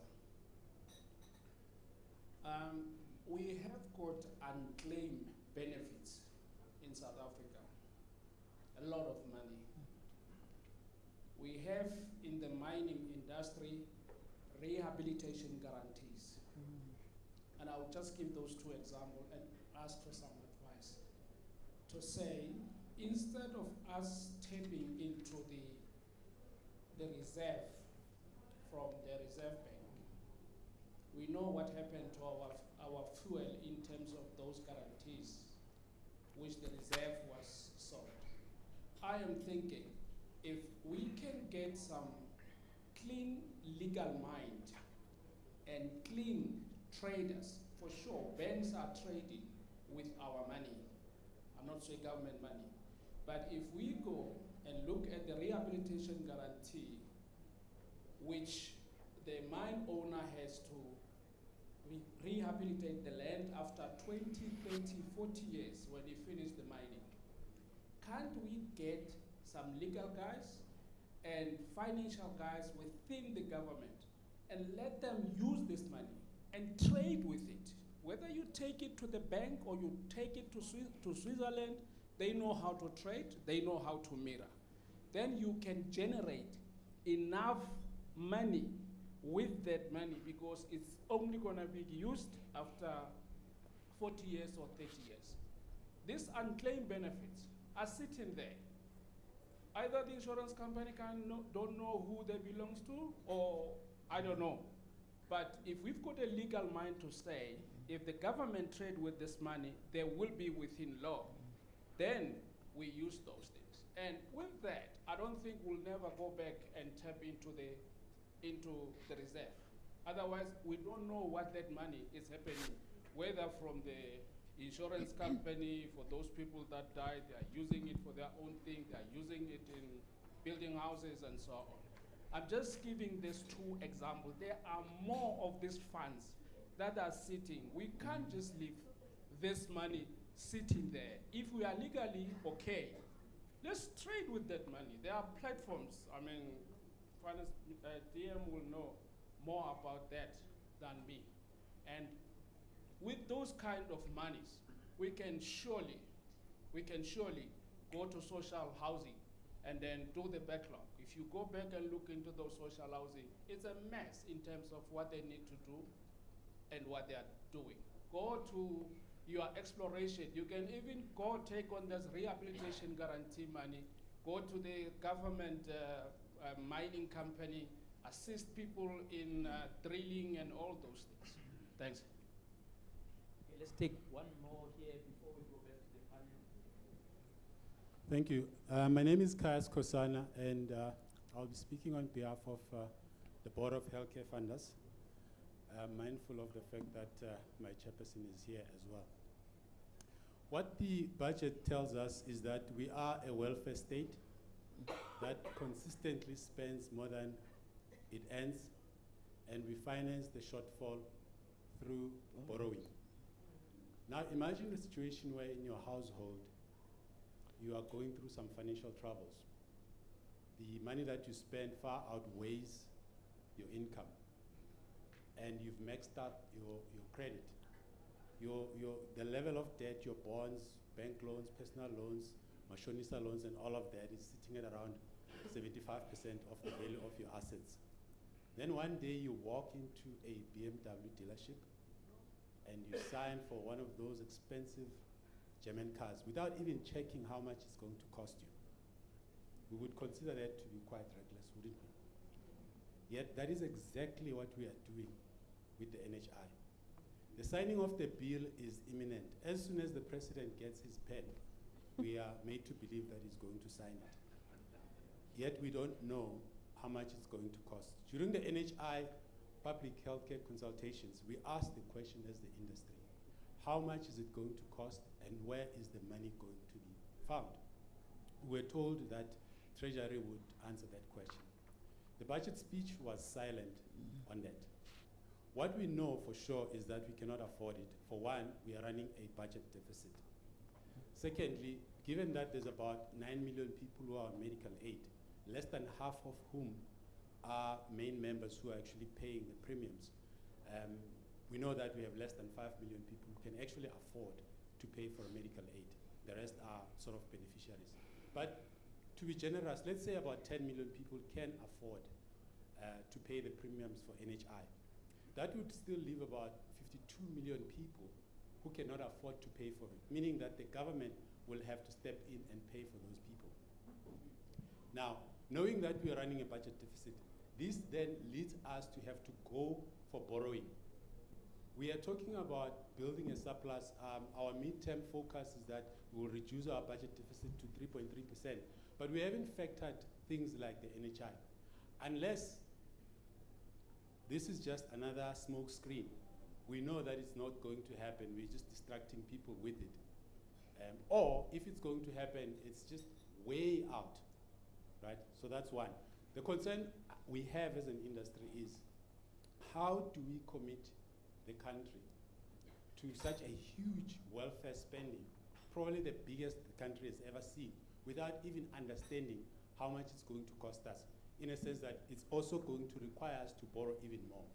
Secondly and lastly, the issue of collaboration with the private sector through PPPs has been elaborated extensively in this particular budget. Yet in the healthcare funding space, we are seeing the opposite. The NHI bill essentially outlaws the existence of medical schemes because it reduces them to funding only cosmetic services, right? And this industry is mainly responsible for the private healthcare industry as we see it now. So why aren't we doing the same in the medical funding industry, where we collaborate with the medical schemes in order to fund the healthcare in the country? Thank you. Thank you very much. I think we should go back to Anne. We should, and I think Yeah. In the interest of time, can we push it to 11:30? This particular sitting of ours, it is 11:05, and we'll give our panelists an opportunity to engage with some of the thoughts that have come out and to also then provide their closing remarks. I do believe that most of them will be around after the formalities for you to engage, should you wish to continue engaging them. Apologies for that. Should you wish to engage the panelists further, there will be time after these official proceedings, but I hand it over to you all to share your thoughts on what's been shared on the ground, but also then provide your closing remarks as well. Well, if I might start the ball rolling, then just before I make any final remarks, just to remind you that in the session, a lot of what the Deputy Minister has said really resonates as answers to some of the questions that have been subsequently put. And I certainly agree with several of the issues that he's emphasized this morning, particularly as I think there's been consensus that eventually all roads lead through inclusive economic growth, that ultimately that's your destination, and that a lot of other things, not automatically, but fall into place a lot easier if you have a high growth performance. And for that, I think coming back to the issue of the welfare payments and the social wage, we must understand it's a dynamic process. If we can get the growth rate up, you can move people out of welfare into work. So that's a dynamic process. And it then makes the budget look better. The budget can then be doing some other things with whatever funds might then become available. So I think that's a very important dynamic process that puts the emphasis on why we need economic growth. Now, what sort of economic growth do we need? Well, we know the national development. I was disappointed that neither the State of the Nation address nor the budget mentioned the National Development Plan, which we've been committed for 12 years, because that, in a sense, also is a sense of reassurance that there's a broader framework within which these decisions are supposed to fit, and it creates more certainty. So I'm just saying that is something that needs to stay on the agenda, that for now we are committed to the NDP and we must be seen to be implementing it. So I think that's quite an important point.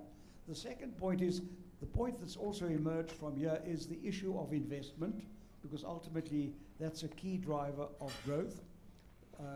The Nedbank produces an annual survey of project listings. The one that came out a week or two ago for last year showed a decline in our gross capital formation. And so that's an important part of what we're worrying about. And I'm coming back to, once again, we take the right decisions and we don't always are seen to be implementing them. Coming back to a point, a common thread about red tape. The president wisely appointed a former CEO of Sasol a year or two ago to cut red tape throughout government. Well, I might have missed it, but he's been the invisible man.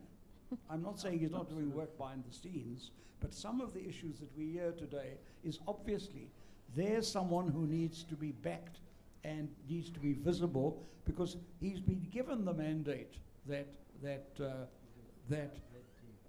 responds to the complaints about red tape, especially smaller business, the whole regulatory framework. As I use the phrase, we want smart tape, not red tape. So that's how you expedite it, and that's his mandate. And I think that's a very, with or without elections, that's something we need to drive. And that's an important message that comes through here. And we really want, I mean, as I said earlier, here we have a big debate among economists. I wonder if we'll grow at 0.9%. No, it might be 0.8. Yeah.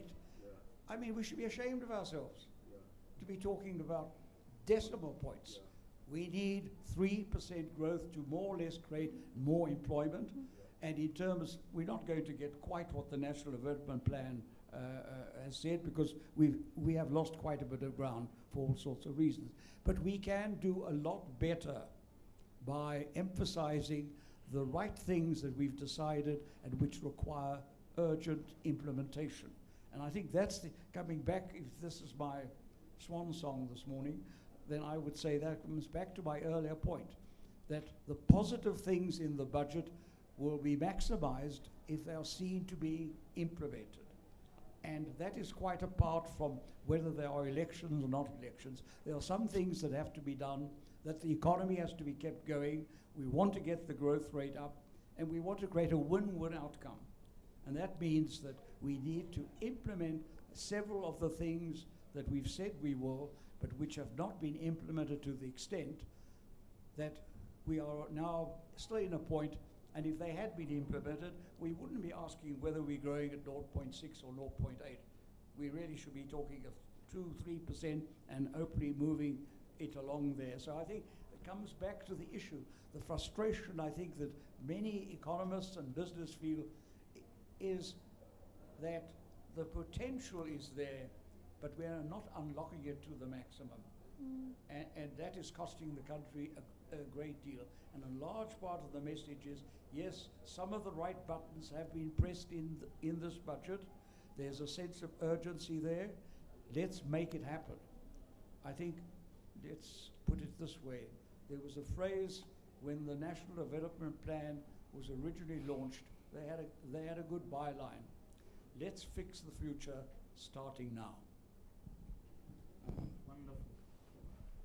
I do think we'll end off with you, DM. I think you should have the last word, so we'll have the other two panelists continue on. Thank you. Okay, thank you. I think Prof had asked me earlier, and maybe to comment on NHI is an interesting topic to me, seeing that it's an expensive exercise that the government wants to partake. It is based on the National Health Services, which is a UK system. If you look at that system, they spend, if I have to convert it to rand, I know people, they might think purchasing power parity might be coming to play. They spend over 2 trillion rands on their healthcare. And then you find of them taking private insurance because they can't have hip replacement being done in England. They have to fly to mainland Europe to get the healthcare because of rationing that it's happening in England. Someone is going to argue, no, we're in tip of Africa, the labor is cheap, things are cheap. MRI scan and CT scans are not produced in South Africa. They're produced by multinational companies. They're charging almost similar prices. Our prices and salaries we pay to our nurses and doctors are not at 20% of the first world countries. They are close to 80 or 90%. So we are not going to have savings. This is being demonstrated in the private sector. If you look at medical aid, they spend over 200 billion rands, and there's not much of fraud and waste that is happening there for the 16% of the population. Knowing people who pay income tax, not people who pay tax. People who pay income tax, according to government tax, about 7.1, 7.4 million people. Ministers keep on having this fallacy, say they are going to pay less. Some of them might pay less because it's going to be earmarked tax. There are those who are earning higher, they'll be paying more. But there's going to be a rationing of healthcare services. As I'm speaking here at the moment, I've got an 80-something-year-old father whom I had to be able to put it in private insurance because in healthcare system for dialysis he has to be rationed, not for any other reason that he doesn't qualify because of his age. So what had happened is going to have the NHI, we are going to contribute and be rationed, and politicians are going to be fly to Russia or to other countries to get the healthcare.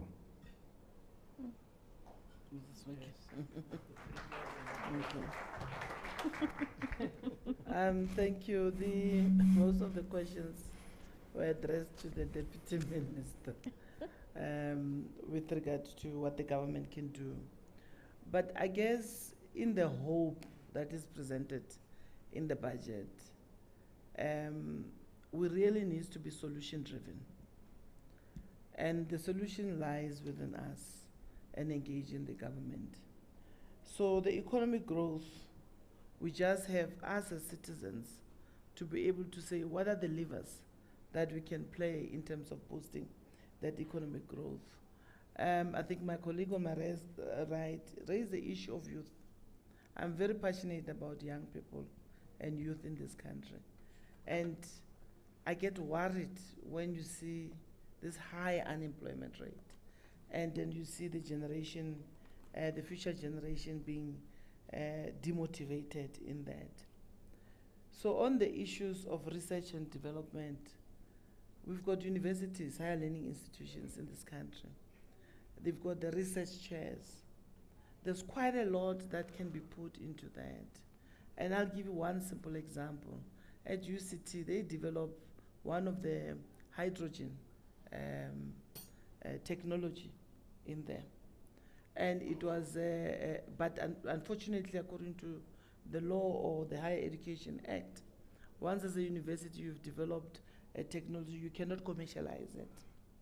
So with that, we came in and supported it and with somebody buying a portion of that in the hydrogen economy. And we're participating in this Anglo-American in terms of the hydrogen powered vehicles, in the mining vehicles.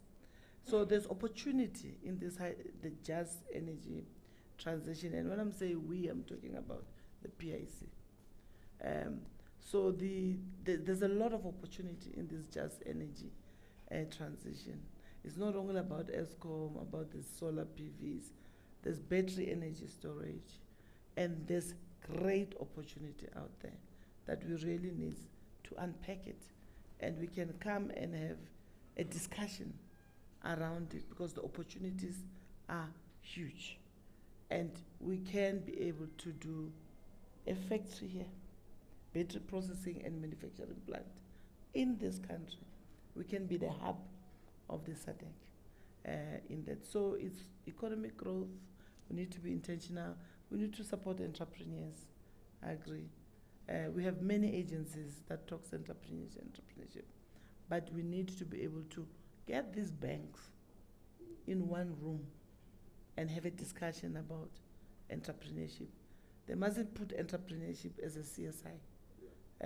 It must be intentional.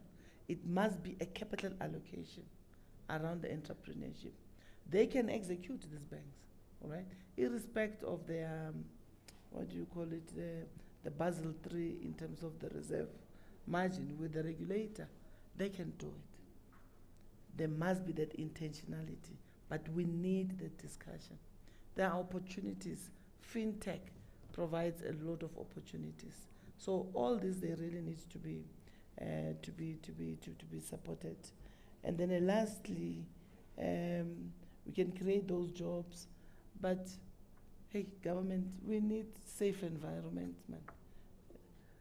Can we be protected to stop being kidnapped? We really need a safe environment. So that's something that we need to have, what do you call it?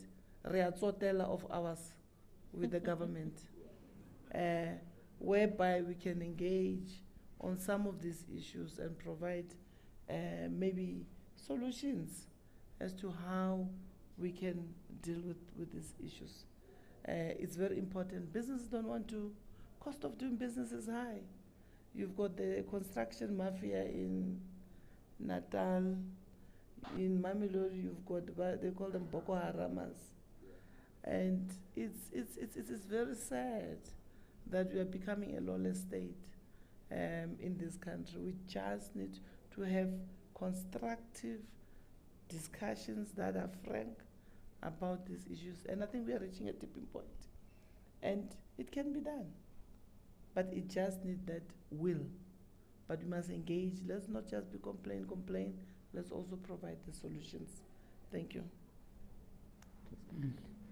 No, I agree. I think crime has become a huge economic issue in this country. The destruction that you see on rail and infrastructure and the construction mafia, this has become a big issue. And I fully agree that we need to join hands with government, the police, private sector in tackling this issue, because it has become a huge issue insofar as economic growth is concerned. Prof has put it very well. Prof, because we've got two professors here, must be clear which one I'm referring to. Prof Parsons, the one close to me.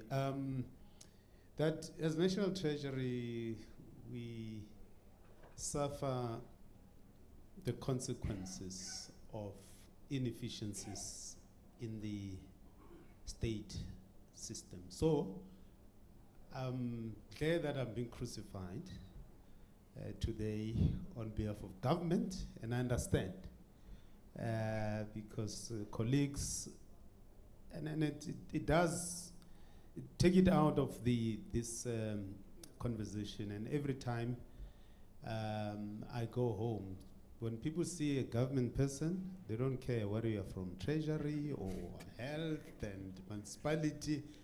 They will say, hey, you've got these problems. How are you solving them? So the departmental notion, who does what and all that, is inconsequential. People see government and they want to see service delivery they want to see their problem solved. So I've taken note of what you've said, and some of them we can take them offline and try to follow up.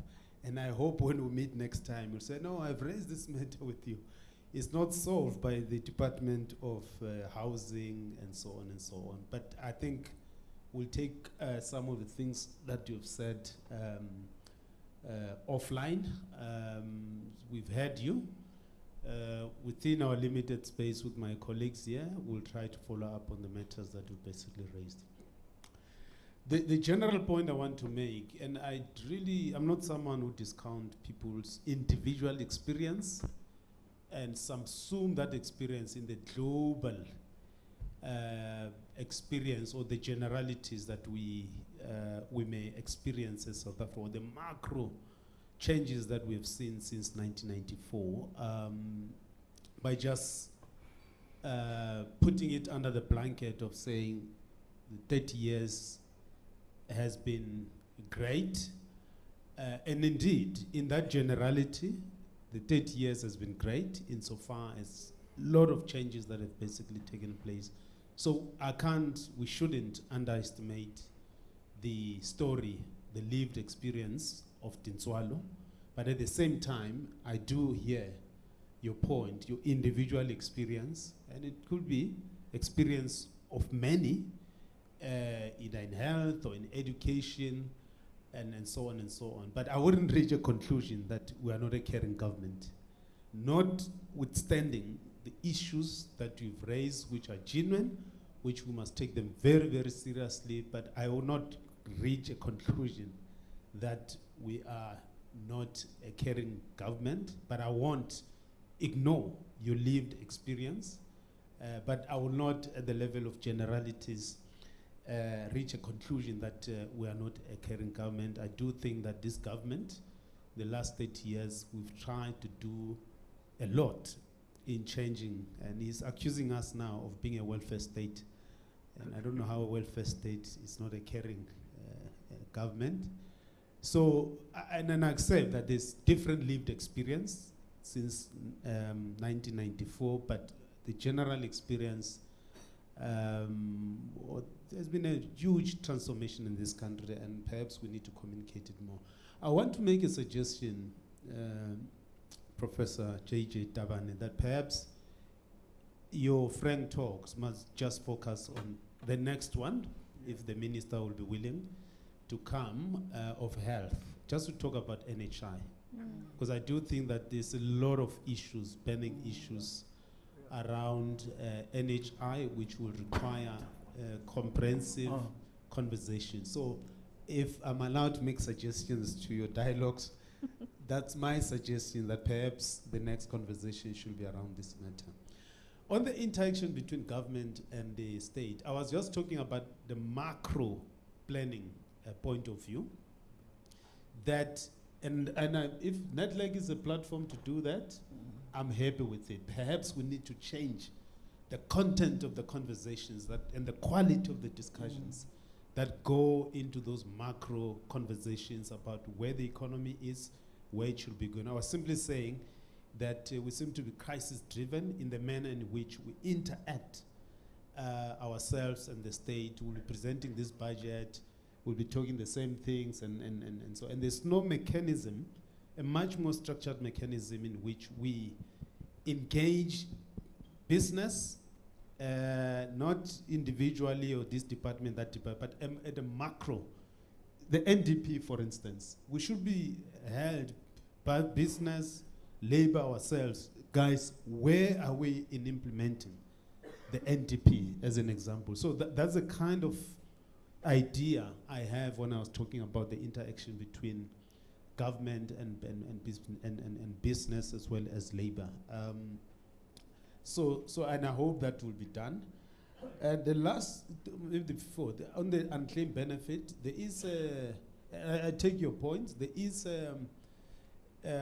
regulation which is being worked with the Financial Conduct Authority on how we deal with unclaimed benefits. I take it upon myself. I'll have to follow up to basically make sure that that matter is basically dealt with.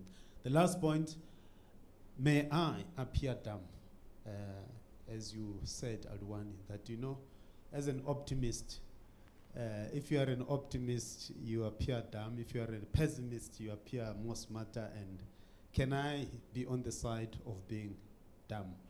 I'm very optimistic about the future of this country. I'm optimistic, and I know hope and all that is not strategy, but South Africa is very resilient. South Africa is very resilient. The business people here, under very difficult conditions, we survive. South Africans, ordinary South Africans, very resilient, we survive.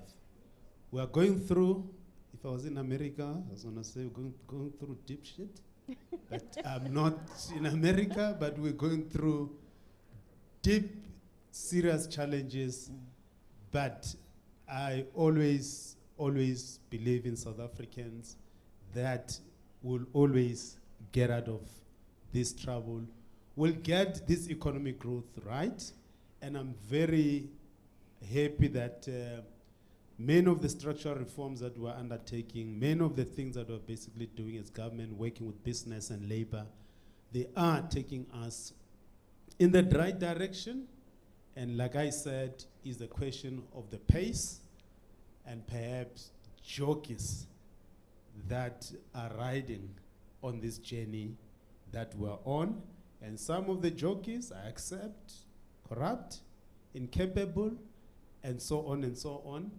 And we've got to get it right, and implementation, because many of the ideas that we've said, some are new, some are old, and we've taken note of them, and we will try to increase the pace of implementation of some of them. May I make that commitment on behalf of government, and I thank you. Thank you.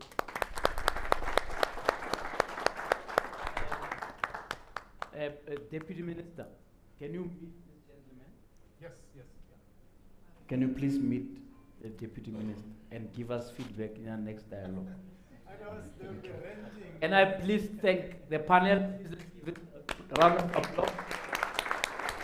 And I want to just thank one of you for being here and staying until to honor. Table number one, the sponsors, and I want to once again thank the sponsors and a special guest here. I need to acknowledge you, Nomsa.